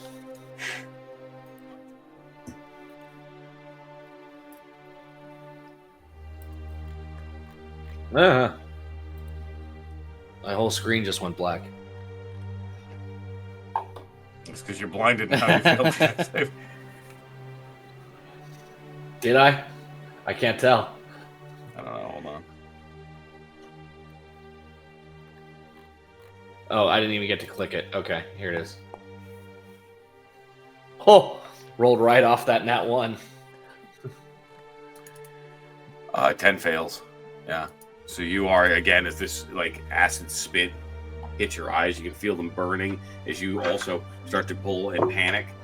And you can feel that, like, again, the breather just start to kind of malfunction.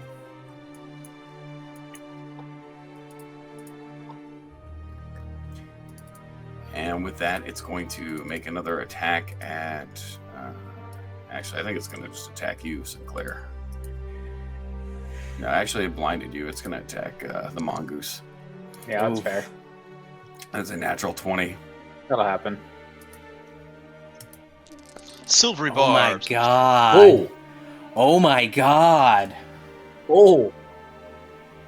What was that? It's not kill our guest on day 1 of 4. Nice.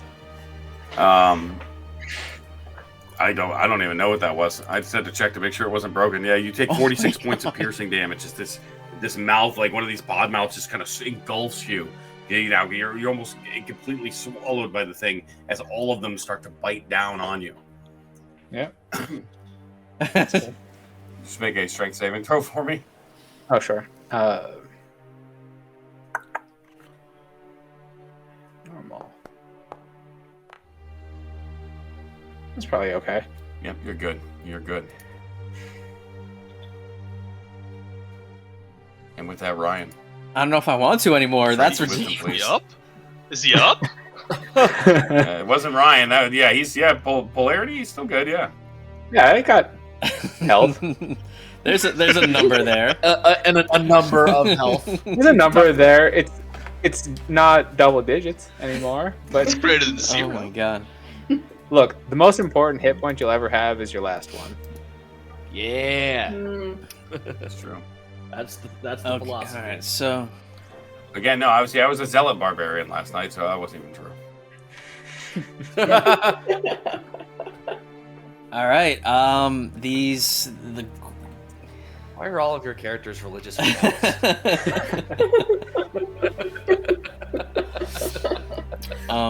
yeah, so you see, like, Tev isn't moving at all.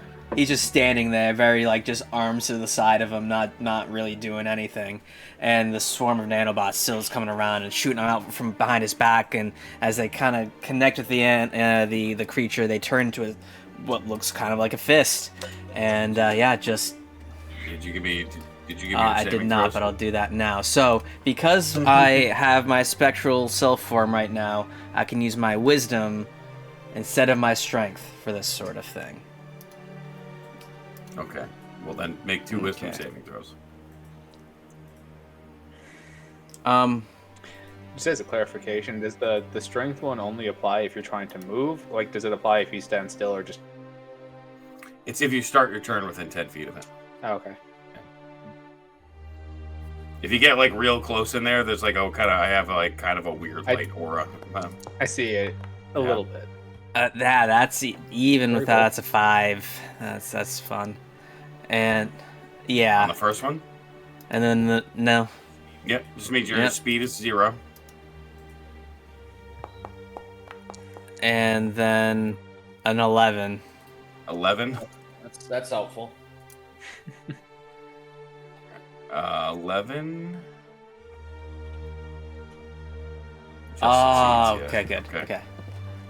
All right. Go He ahead. didn't intend on moving anyway. He's just standing still, Sure. putting in what seems like no effort.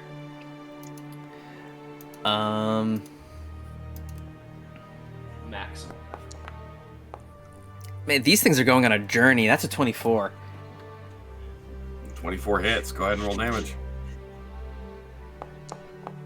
Yeah, their own redemption arc. Max damage, Max, 10 points nice. of damage on the first hit. Extra attack. It's a 19 to hit. Yeah. So those arms just continue to swirl around you, just pummeling, completely around everyone else too, just avoiding as they just keep pummeling this this goo, and just bits of it continue to fly in chunks across the across the terrace. So that was the 5 ground points here. of bludgeoning. And then I'm going to spend a key point to Flurry of Blows. Okay. So there's my Flurry of Blows, use ability. And now 2 unarmed strikes as a bonus. Yeah, so here's another. 24 to hit for 6 points of damage. And the last one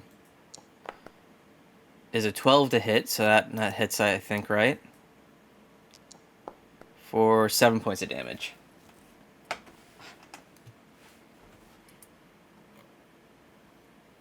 Great. Saying 7. Oh man. Okay. Yeah, so just chunks of it just flying with each fist. With it just continues to pummel. It's just screaming, that chittering, just continuing to rack in your ears. Just as this intense static. Go ahead and take your turn, Dylan. I can't really run, so I'm just going to use my kinetic energy beam at point blank range with disadvantage. So that's still great. Modified 20 to hit on the first one, and 16 to hit on the second one. And so that is 10, 15 plus 6, 21 points of force damage. And its movement speed is reduced by 10. And what was this again? Kinetic energy beam, also known as Eldritch Blast. Wait, you're a warlock?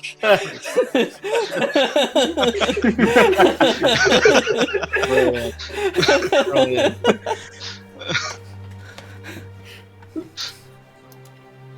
So, make a dexterity saving throw for me. Okay. 17. 17, great. So as you again, those that cannon kind of opens up and just starts firing these beams of kinetic energy very quickly. However, as soon as you see it, all of your sensors, all of your screens internally start to go red as that kinetic energy cuts through the air. You start to see that pink fog that's surrounding you and just kind of permeating everything just begin to tick, tick, tick, tick, tick, and just suddenly explode, and you can feel some of that shrapnel just fly towards you and the creature at the same time. You are going to take it was a really bad roll, so you're going to take 3 points of piercing damage. Excellent. And you re-roll for the monster, of course, right? No. It doesn't also get the bad roll. Does that end your turn? Yeah, I can't do anything else, so yes. Brilliant. All right. Sinclair. All right, that's gonna be number 1. Good to know that only affects me, though. Good on strength. Don't fuck me. Just depends on what you do. That's bad. Yep, it fucked me. That's bad. I am falling prey to the gibbering. You sure are. You do nothing. Great. Yeah, so as that static just builds up in your ear, you just kind of like you can't take it anymore. It's all you can do is it's like this blinding, this pain and distraction as you just grab your head and cradle it. Let me just make sure I don't have a shenanigan for this.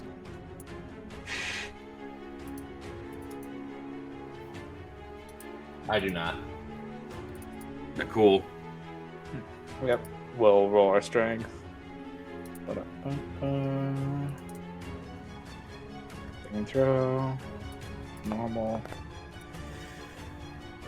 Totally fine. Absolutely. Probably not fine. There we go.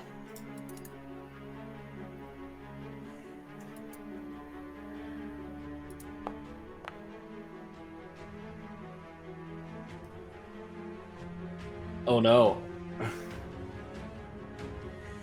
All right, I need you to roll a 1d4 for me. Yep.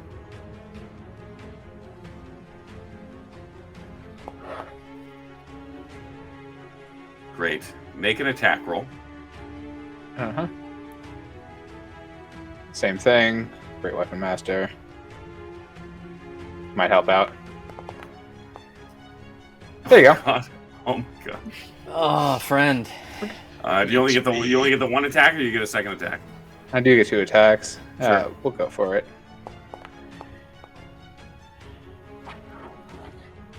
Pretty much a miss no matter what. Meant to be. Brutal. Well, I mean, the good news is, as this thing is like enveloped you, and like its blood and guts are kind of all over you now. You're like inside it trying to fight and cut out, and you're still like trying to push out. Some of it is parts that have just already fallen on you that you're trying to cut out, but with all the chittering and the distraction, you just start swinging wildly in a panic. At the same time, trying to free yourself,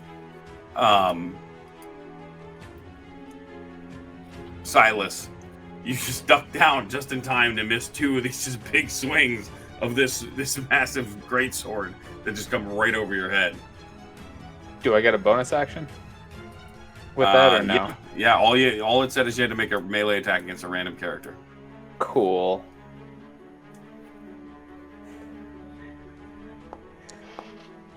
Let's try to take a breath and calm down. Nice. Yeah, so immediately you feel like you center yourself, and then some of those you can feel like the adrenaline inside you just begin to just like shoot out and immediately start to repair some of your already wounded body. Yeah. Eli, 2 saves, please. Yep.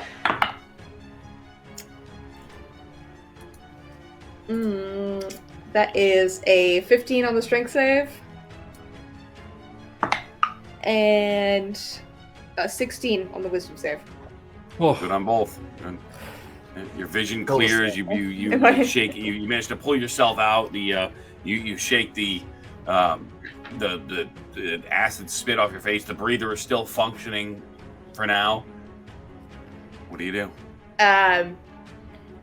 I'm very upset that I've been caught unawares like this. I'm gonna bonus action Hunter's Mark this thing, and then I'm going to roll to attack with the arm blade again, which will be a 25 to hit. I'm very angry. 25 hits. So I'll have Hunter's Mark, D6, sneak attack D6. So there are other people within 5 feet, and the D8. Oh my god. 3 6s. So Hell 18 yeah. points of slashing damage. Hail. You got a modifier to that? Oh, I don't like this character sheet, I'm gonna be honest.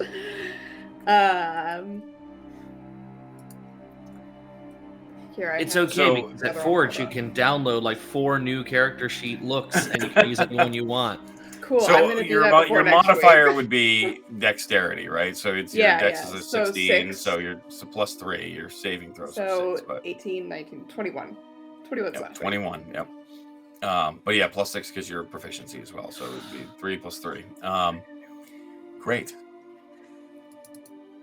So as you, what does Hunter's Mark look like in I this scenario? playing into this like HUD thing that you got for me. Mhm. Love it. I imagine that he would take a moment to kind of like look over this creature and like almost like scan it for like ideal places to hit it, like a probability thing, like what would be like a more like soft sensitive area that would do the most damage, and just keying into like what those spots would be, allowing him to aim better and do more damage. Awesome. So as you free yourself from this like weird puddle in the ground, the static still intense in your ears, you calm yourself and you focus on your own heartbeat. You step backwards, right? That back leg sliding back as the arm blade kind of scrapes across the ground. As you twist the foot, you can like feel like the muscles tense as you just dart yourself forward. Your system locks on and you fling yourself headlong into this creature as that arm blade just pierces through, and the entire body just kind of just like explodes in place before it just collapses and falls to the ground. Unfortunately, a lot of it just covering Nakul.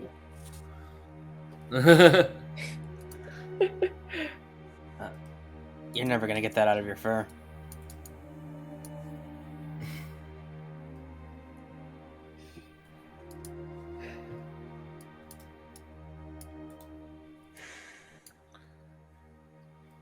After Silas takes a breath, he'll try and help Nicole out from all that. I think I can probably strength my way out. You see sort of I can athletics my way out of that.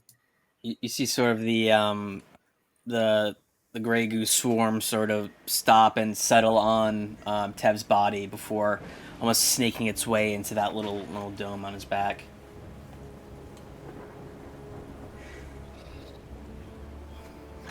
Nicole, I will give you this though. With all of that on you, it's something when you're in there. There's a bit of metal and flashing light catches your attention, and already being buried in it, you just know with no problem. You just reach in, grab, twist, and yank. As you pull out what looks like some sort of comm with a beacon. I don't think I would know how to like do anything to follow up with that.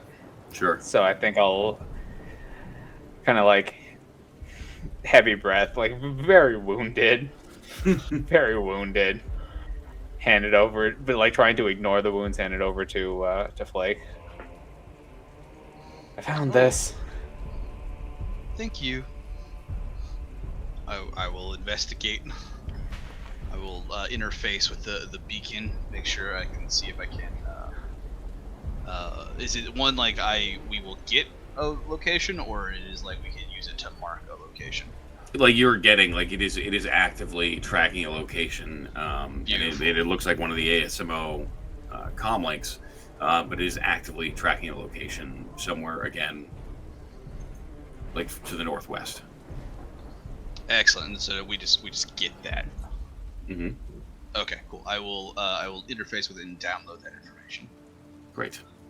So you put that signal into your own system. So now that you are tracking in on that exact homing signal.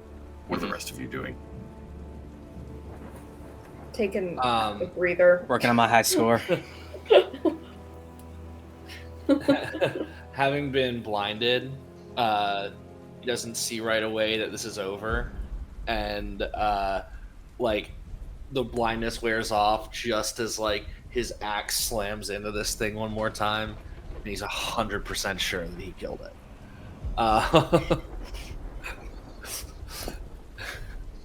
And yeah, that's all Sinclair's doing. He's like, "Take that, hostile." Silas is like, "Good job, buddy. You got him." After I'm done with the beacon, I'll store it in a little compartment. And is anyone's breathing apparatus damaged? Me. Very much me. Please come here and kneel down. Okay. And while they're static still sound wearing it, I will use a cantrip to cast mending. And what that looks like is you will see a few ports on the arm like open up, and you'll see his fingers split, where you get tons of little grippers to hold it in place, and then crawling down his arm are like 8 robotic spiders that start working on your mask slowly. That's terrifying. That's not a pleasant God. mending experience. No. No. I'd rather have it broken, thank you. I'll take the risk without breathing. Flake, you're great, but I this is freaky. Rest assured, they are fully under my control. Yeah, they better be, bud. Honestly, that might be more terrifying. Their AI only directs them back to their home if they do not receive command. For now. One of the little spiders just like pauses in place and just stares at you for just a little too long. I narrow my eyes, like looking straight down my nose at this thing on my face. Don't even think about it, little man. one of them's like one of them you just hear, and you hear it like yelling about workers' rights or something. Unionizing. Except that one. Occam has always been a bit more independent. Well, as long as Occam does his thing and leaves after. Keeps his razor to his damn self. Yeah. He's holding like a toothpick with a little cardboard picket sign.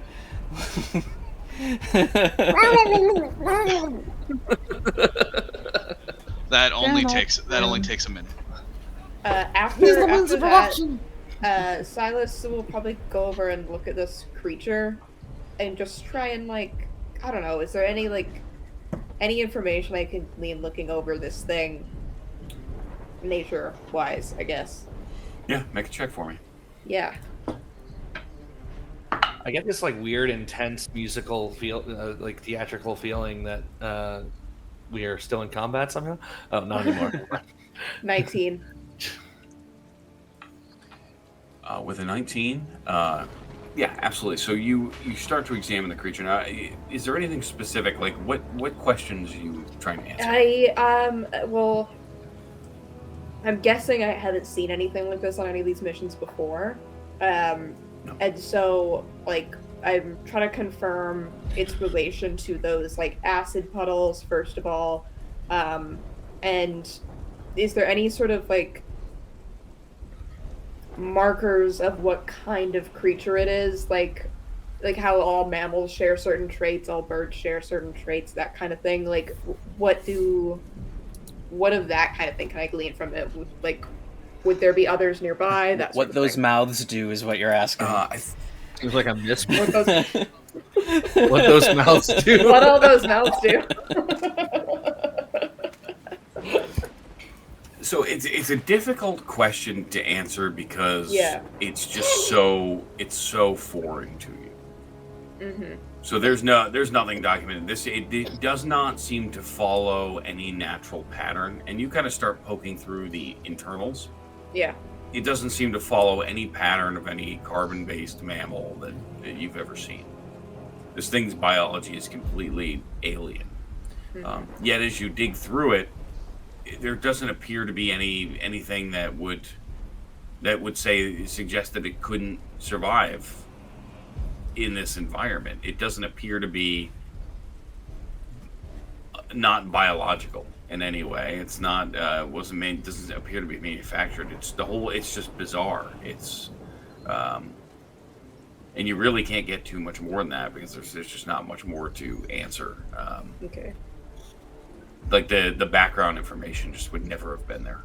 Yeah. Can I cautiously look into the sinkhole again? Yeah, I'll join. Another one on jumps that. up. Yeah. Try to just I'll go, look I'll over go the edge real, and see. real slow. Real careful. Real stealthy, like.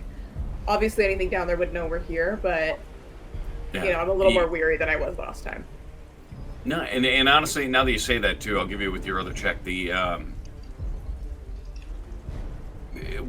appears that whatever this creature was an apex predator of sorts here. Right? There isn't anything hanging around. You don't notice any birds chittering around, and it seems to eat indiscriminately, and it didn't leave anything left over for the most part, which is why it was real difficult to find any tracks. Right, the internal, you can even see that the acid that is pouring out still from something like the goo on the ground is also still kind of melting through it in places. And as you look at the patterns on the sinkhole, I'm going to keep giving you that same nature check because I couldn't give you very much, right? So you look at the patterns on the sinkhole. And you're familiar with terrain, you're familiar with the geology, and again, like we said before, how a lot of these things are formed. It's not natural, and it seems to follow the same patterns as what you saw with the ground before. But this looks like this thing has lived here, and this kind of erosion, this kind of continuous, like, terraforming from this thing would have It's taken, like a nest? It's like a nest, and it would have taken a long time. Mm-hmm. And the ground looks like it's way too it's like if you ever see a glacier hole, like it's a glacier hole, but it's something that was created over the course of like thousands of years. Like this thing to do this to the ground, even with that kind of advanced acidic biology. Yeah, go ahead. Longer than we've been on this planet? That's what you're gathering. Yeah. Okay. Thank you for getting there for me.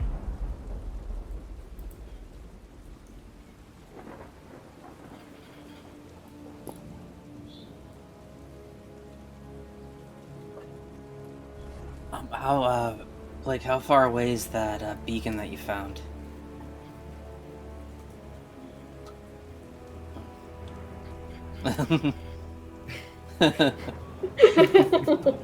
It's Loading. not incredibly far, 1.5 kilometers. You're muted, bud.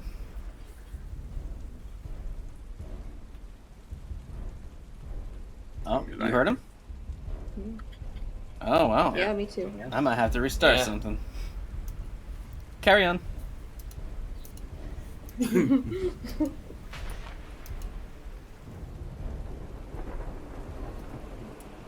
Too busy playing video games, you missed it.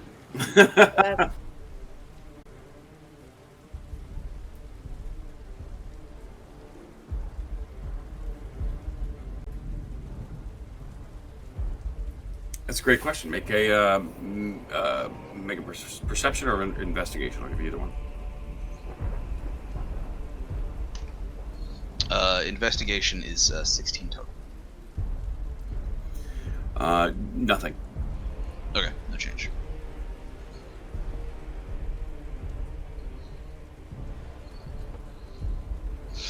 Okay. So, what would you all like to do as the sun is continuing to get lower and lower? You can see it getting more and more shadowed. The trees on the ground elongating.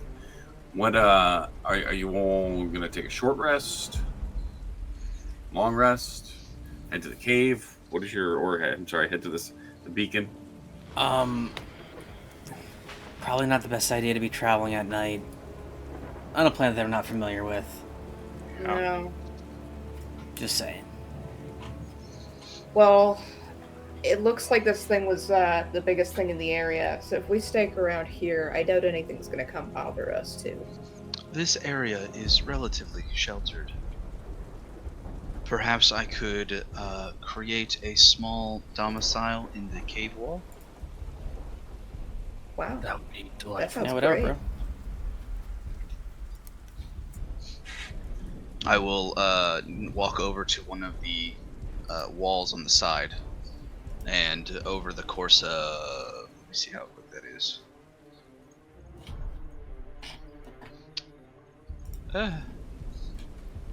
Okay, so an action each time.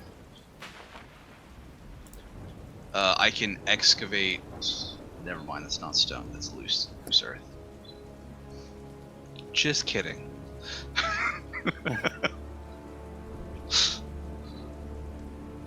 You're muted, JD. Nope, still. You're still muted, JD. Sometimes I just really like to be muted.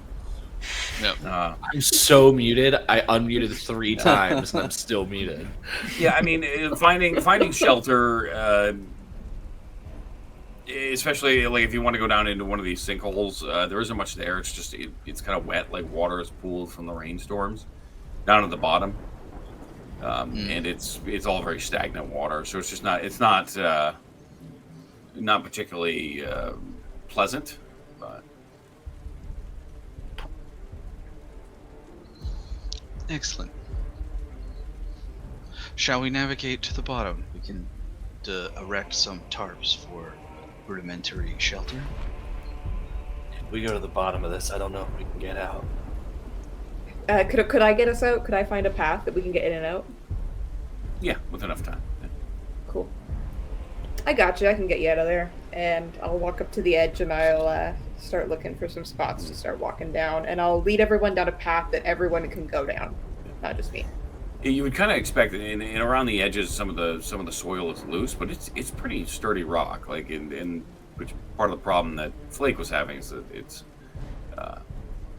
wherever the sinkhole has occurred is through some like tougher granite. I mean, with some loose dirt in between. So it's Now relatively easy to find a way down. Something I can do is I can temporarily modify stone to make it more palatable terrain. Mhm. I just can't permanently excavate it. So I could Okay. give us a series of handholds, a series of steps, depending Sure. on, to make it a little easier for us to get up and down. And those changes last for an hour. Great. What does that look like? Is there more spiders? I hope. This, sure. These ones will be a bit No. larger spiders. You'll see two pods kind of pop out of my back, and they basically look like me, except for they're quadrupeds with no arms. And then they will just have like a little, essentially like nano, like monofilament wires that go into the ground and just shoop, slice, and push. It's just straight up just CNC the ground as it just go down step by step, making little steps for him as he goes. And it's all happening very quickly over the course of just a few minutes. Yep. Okay. Yeah, so all of you hunker down. Again, the weather is erratic. The rain comes down suddenly and it bursts. The lightning seems to erupt, and it's a couple points. You see the lightning strike that pink mist, and it just seems to crackle and just dissipate throughout it.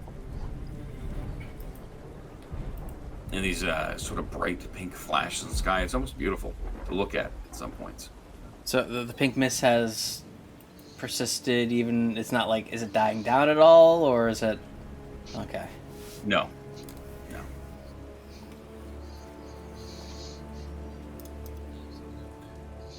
Something I will do as we rest is I will find a bush or some leaves or a pile of debris about as big as I am, and I will hide. I'll activate the caterpillar and hide as I keep watch. As Okay, we great.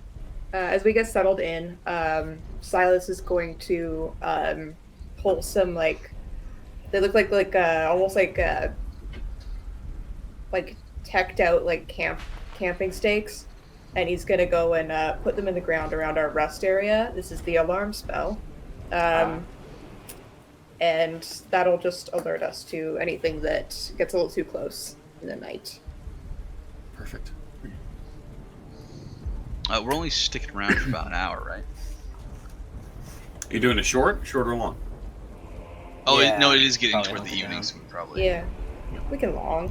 leave in the morning. And I think the Yeah. Gotcha. mongoose might need it. Mm-hmm. I'm But, nearly half. I'm at nearly half health. Nearly. That's fine. Nearly. That's not bad for Yeah. over 40 points of damage.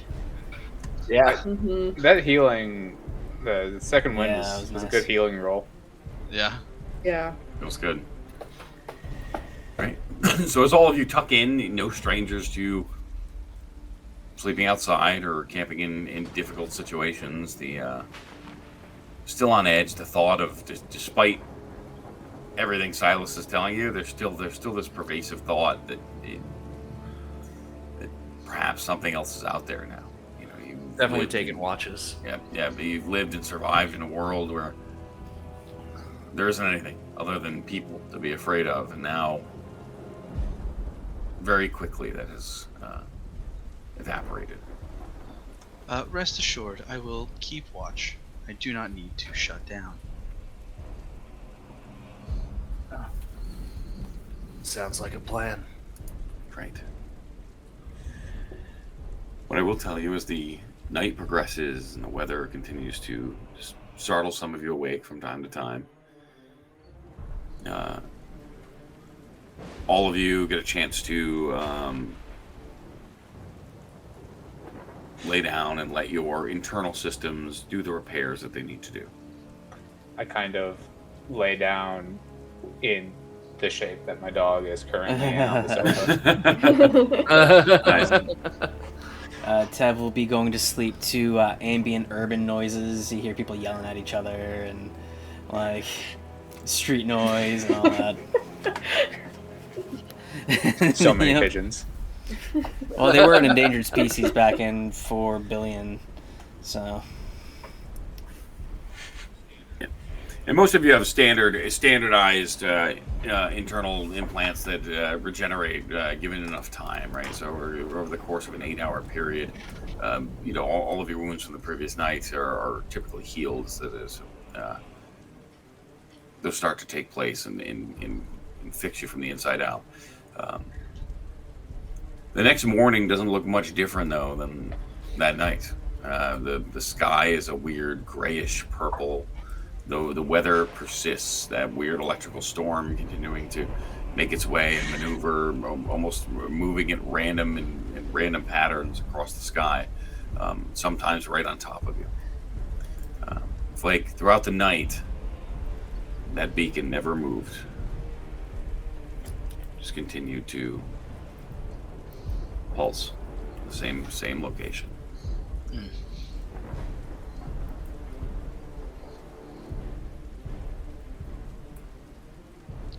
No change in the peak mist overnight either. None. Didn't get worse though. That's good. Didn't get worse. After 8 hours, as I hear the organics, you'll hear in your head just a doo-doo-doo-doo-doo-doo-doo. It's the old Nokia sound.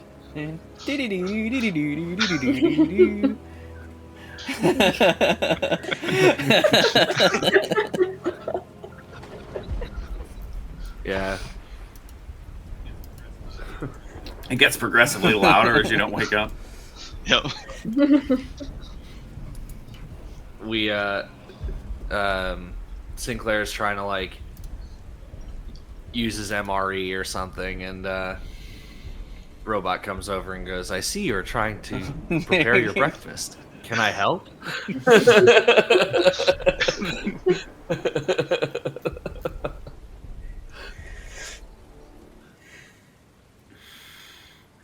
Oh, amazing.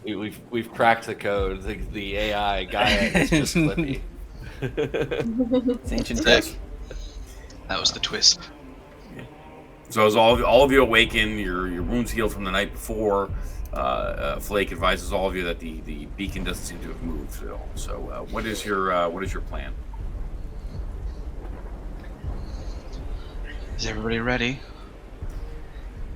Oh yeah. We've got something to track down. Excellent. I will send the spiders back up the way we came to make it a little easier to get back up. I think we're still groggy first thing in the morning. I see a spider walk by. Nah! No, don't hit it, don't hit it. Like,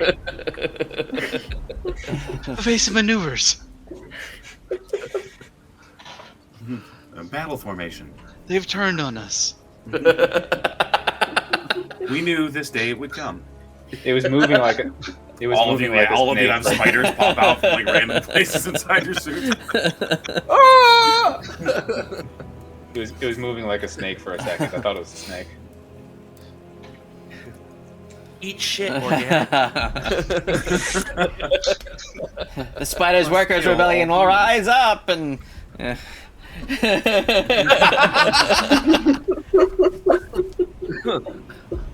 We have seized the means of production. Down with the bourgeoisie. Out the bourgeoisie. I never touched the word union. All right, so gathering your things, you make your way up. You follow the spiders up the makeshift stairs, and you continue on. It's not a long walk, although again the terrain is difficult in sudden areas that are filled with that look like they're solid ground or suddenly gone. Right, this is part of the sinkhole. These melted nest, if you will, that had existed here. Eventually, you come out to a large cliff face and overlooking a crack, a valley, if it were a canyon. Very sheer and straight down, and on the other end you can see where the what looks like a cave mouth. Just one? at the bottom of mouth? this sheer. Yeah. Yes. Okay. Just one One honest mouth. one. A cave with Not many, many again. mouths.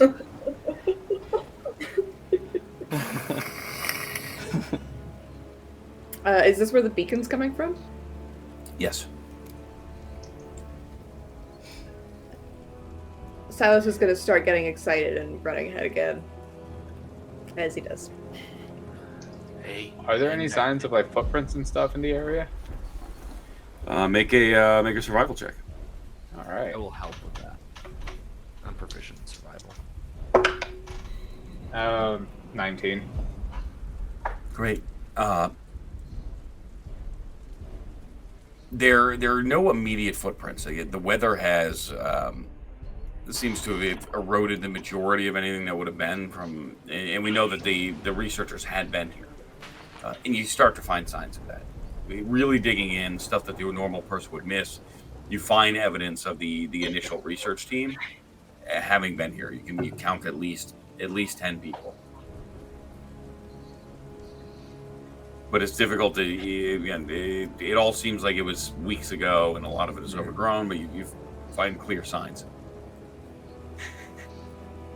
Do we see? We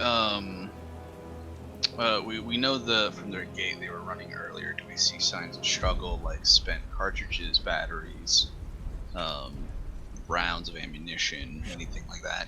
You don't see any Even equipment like on the outside. brush pushed like around to the side in a way that doesn't seem like its normal growth pattern. The only thing you can see is that you find some of that stuff that just indicates that they were here and they had equipment with them. Okay. But it was weeks ago. But it seems like it would have been weeks ago, yeah. Nothing recent. Okay. The ground is fairly rocky, though, and not incredibly conducive to footprints. Fair. Yeah. Even though his phone his face is currently being entertained by something, maybe I don't know, holographic movie or something. He's still keeping an ear out for any sort of signs of movement and it's kind of has like one like sort of a sentinel nanobot tendril kind of sticking out, kind of do like a periscope thing around him. Just looking for Creepiest party ever. Oh, to have the camera on the outside. Yeah. So you continue to make a perception check. Man, just not my dice night. That's an 11. Bummer. 11. Yeah, we'll You're not continue to not picking head anything toward- else up. Yeah. I continue to head toward the beacon. Keep an eye out for weakened terrain. Don't want to fall in any hidden pits or anything like that. But I guess we'll just keep making the way to the beacon. Great. Does there seem to be like wildlife and stuff around this area? Nothing you've seen really. It's still since the first day, not much bird life or anything. So from when we got around that area where the mother was, Correct. till now, it's been like this. Okay. Right. Any major changes in vegetation? Bigger, taller? It's all dead? pretty sporadic. It's followed the same pattern since when you arrived. Okay, so no change then. Okay. Excellent. The only change is you step foot in the cave itself. The rain outside and the random thunder cracks suddenly change to the sound of distant dripping water. The faint echo of your own footsteps, the of the little flake footsteps echoing off the walls. And it doesn't take very long to see, as soon as you make just a few meters inside, these walls adorned with carvings, symbols. It immediately switches from that natural rock face to this sheer cut. Hard angular lines, these smooth formations, almost as if the rock was shaped in place. This looks almost exactly like an excavation laser. Is it like a discernible language on the wall, or? So there's no language written anywhere. Just the symbols seem to be more shapes and numerical, I guess I would say, than anything else. But there's no words. Doesn't appear to be anything like any writing we've seen before. Correct.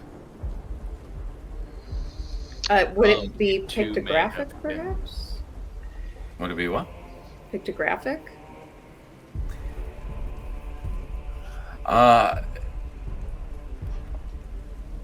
Yes and no. You can see, like, this is difficult because I don't want to. It's not a language issue. It's more of a just trying to understand the what I am referring to as symbols. As it's they.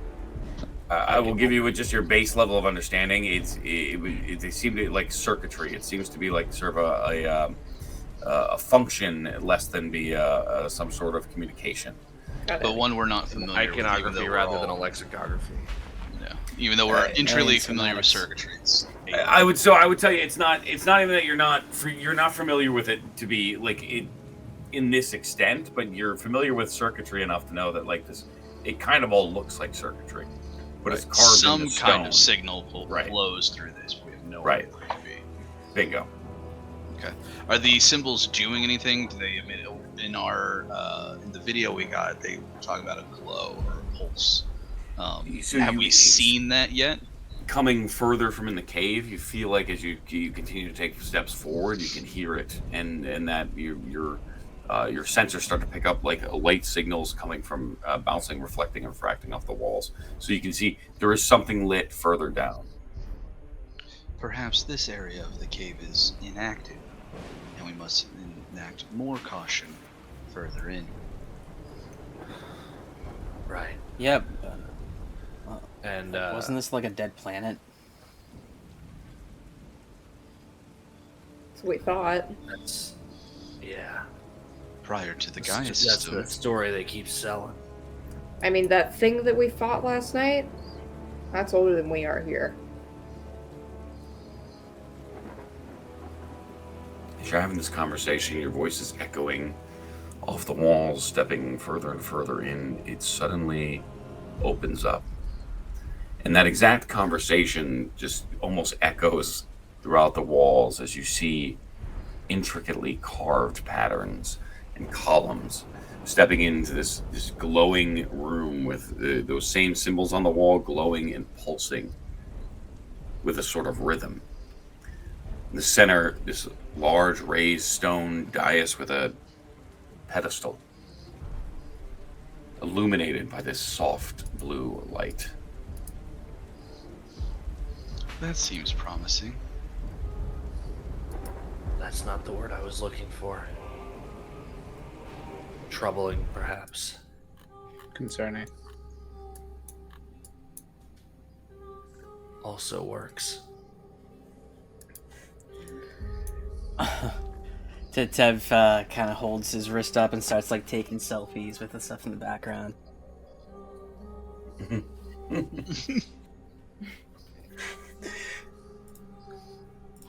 Flake will go ahead. No, go ahead. Yours is Oh, probably I was- cooler. Flake was going to begin.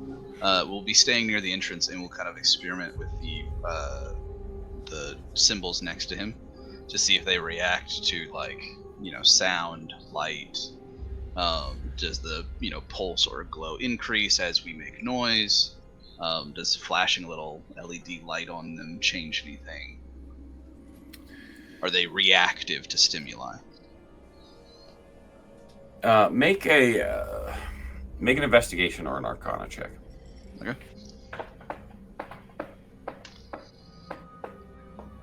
Uh, 8. 8, yeah. Where your system is struggling is with the hypothetical, and that's the problem, right? So if this was some sort of carved circuitry in stone walls. It's nothing you, and this is like the rest are saying, it goes against everything in your programming. About how big across is the room? The room itself is massive. I mean, from side to side, it's like 300 feet, and the ceiling seems to go up even further.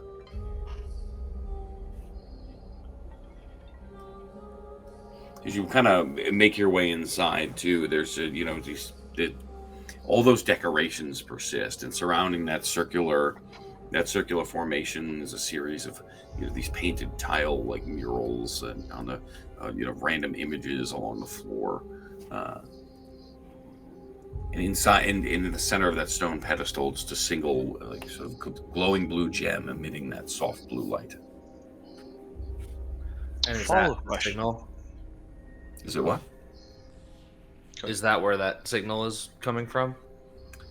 No, you check the signal, and the signal is coming from somehow even further in. Do we see any other entrance on the other side of the pedestal? No other entrances. Further in, like horizontally, or are we talking down, up, like relative to us? Both. And by down and horizontal, but down like 2 kilometers, like far down. Oh, boy. Can Silas specifically look to see if there's any sort of like hidden hatch or anything in the floor around us? You don't see anything in the floor, but make an investigation check. Yeah.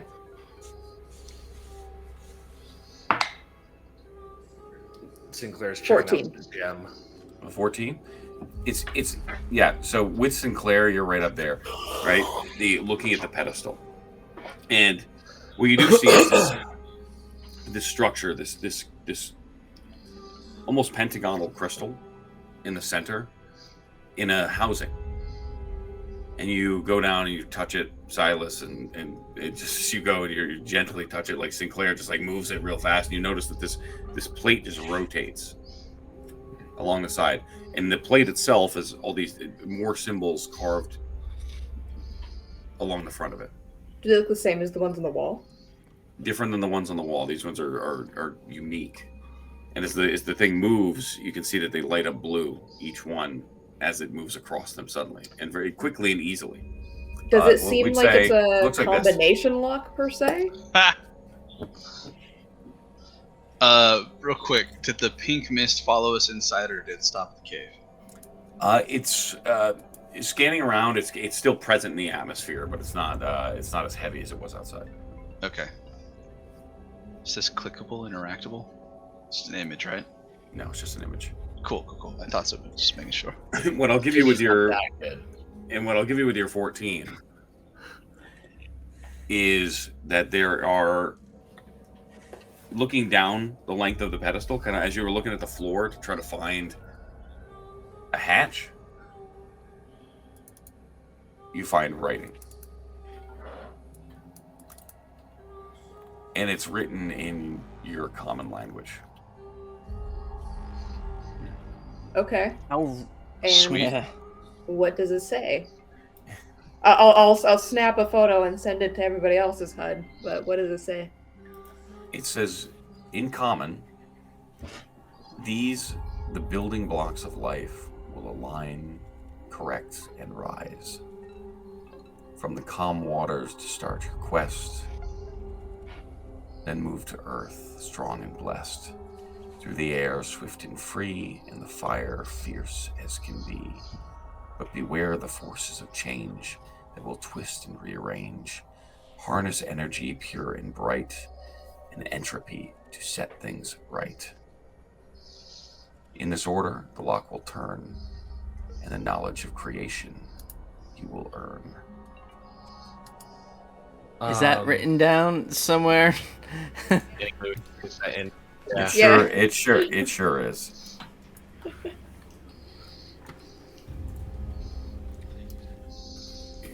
Thank you, technology, since Eli was able to snap a picture of it. I'll also put it in the chat. Okay. From calm waters, start request. So water, earth, air, fire. Beware the force of harness energy. So don't fucking touch the triangle. Be aware of the forces of change that twist and rearrange, harness energy pure and bright, and entropy to set things right. So there are 6 symbols. So 1, 2, 3, 4.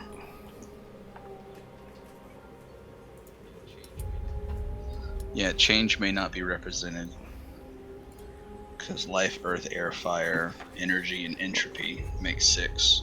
beware the forces of change that will twist and rearrange. Harness energy pure and bright and entropy to set things right.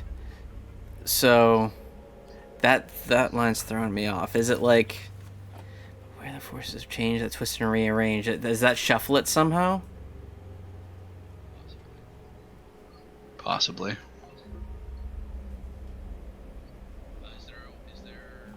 Is there are these symbols hidden anywhere else in the room where we might be able to decipher which symbol is what element? Make a perception check. I'm so like to help good with at that. these and I've made so many. Helping? Awesome. That's better. What's the... I was gonna say if you're bad at it, I would have made my own, but that's fine. Yeah. 16. 16? Okay. So you don't see the symbols anywhere. Again, these ones are unique. And looking at the walls and the kind of circuitry that exists, they're unique to all but the number 6 that he mentioned suddenly sticks. And as you're backing away and you're scanning the room very clearly around the outer edge, the painted tile murals on the floor, these large, like 5-foot murals, suddenly stick out. You see that there are 6. Solid. Okay.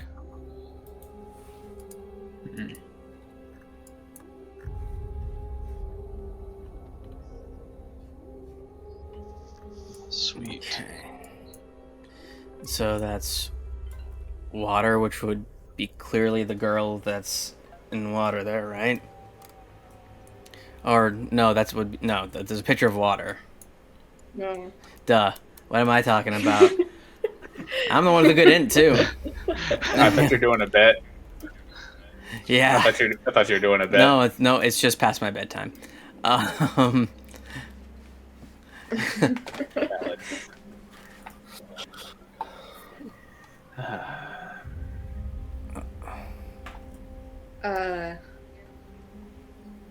Air would be the windmill. Yeah, air would be the windmill. Bottom left.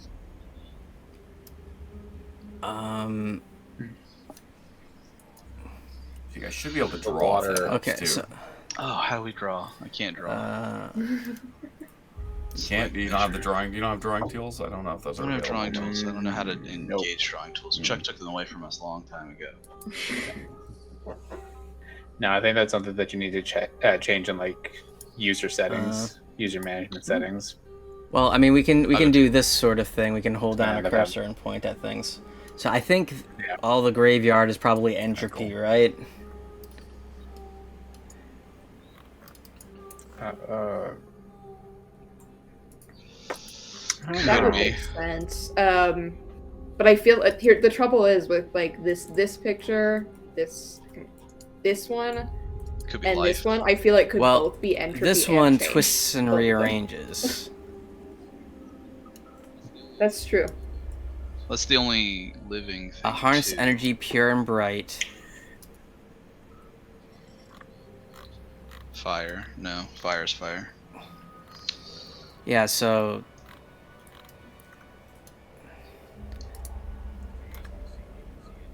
If you guys want to see any of them blown up a bit, I can do that too. I mean, will that help? Yeah. I don't know. Is there details we're gonna I know miss with the scale? No, not really, because you can zoom in to a point where you can see them. I'm just saying.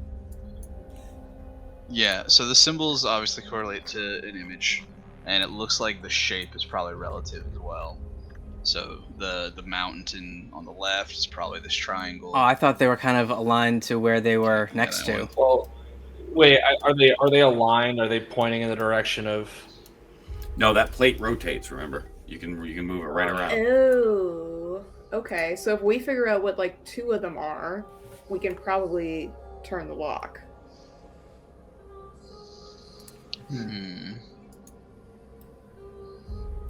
Actually, if this is that mountain, this could very plausibly be fire. And this is a vessel. Mm-hmm. Oh, yeah. Rotate it that way. This is fucked. Yeah. So rotated So- one Yeah. symbol counterclockwise. Yeah. All right, so I'm gonna do this. I'll write it in here for you. Okay. So you're saying that this one is Earth, right? Yeah, the triangle's Earth. This triangle, nice sturdy shape too. Nice solid. Yeah. Yeah, looks like a mountain with a tree. in With a front of tree it. in This, front of this it. definitely could be the Yes. windmill. Yeah, Yeah. the Right. curvy Well, that's the bit is omega. heads, That's is an heads. omega, which is the end. Yeah. The end. Also Yeah. true. Okay, that's true too. So you think this one is which one? Entropy. Entropy. I don't know. This particular system I'm trying to do right now is not working. No. I'll do it this way. Nope.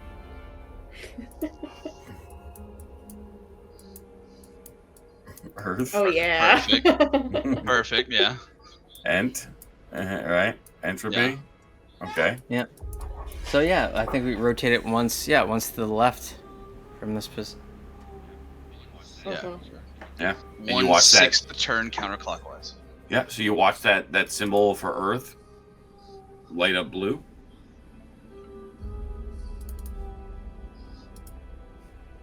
Oh, it's not a match the rotation kind of problem. It's a Yeah. like a high school locker click and click. What are we trying to Yeah. line it up to?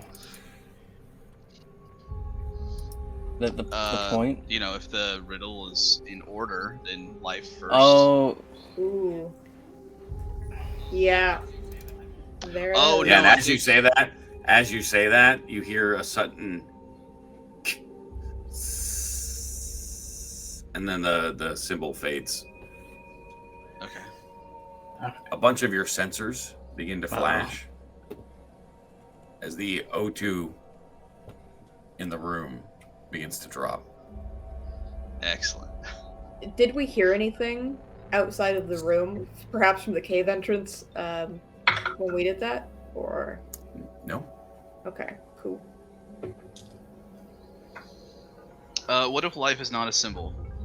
These building blocks of life will align and correct and rise. So it starts water. From the calm water start your quest, then move so to this would be water, right? No. What do we think of the vessel is water down here, right?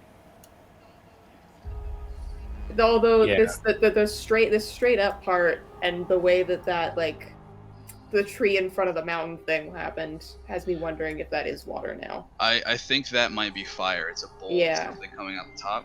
Yeah. And then water might be this bottom left one. Or is that I- like the blades of the windmill on that bottom left one? It could be, but I like this one. That looks like a top view. Me too. Right. Like Eli said. Um, And then this could be well, air. hold on. We're Is that what you're saying? No, because wind and air are the same, so that. Oh, would sorry, be sorry. the- you're right, energy. you're right. That would be. Oh, That would be the water. What'd you say? Energy, or no? You think? No, but we had this for the water. So, what's the sixth thing if it's not the life? sixth thing is energy. Yeah. Entropy was the other one. Entropy. You have Wait, what are we entropy here, missing right? then? What are we missing? You got them all, yeah. Entropy you had here. Oh. Now you're Oh, just gonna energy try is its 'em. own separate one. I see. Yeah, I think. Okay, I got lost in that. Cool, and then we have to do them in the correct order. So, Which, water. Yeah, Well, we already well, lost one, right? One of the symbols sizzled away and faded. I Just think the- it's just because the- we. Yeah, it I just think it's because reset. we didn't do it in the right Oh, order. okay. So we Yeah. did the wrong one first, and it was like, nope. And then O2 started dropping. Gotcha. Okay. So we'll turn the. Well, so keep that in mind though. The Water, O2, the air water. started dropping.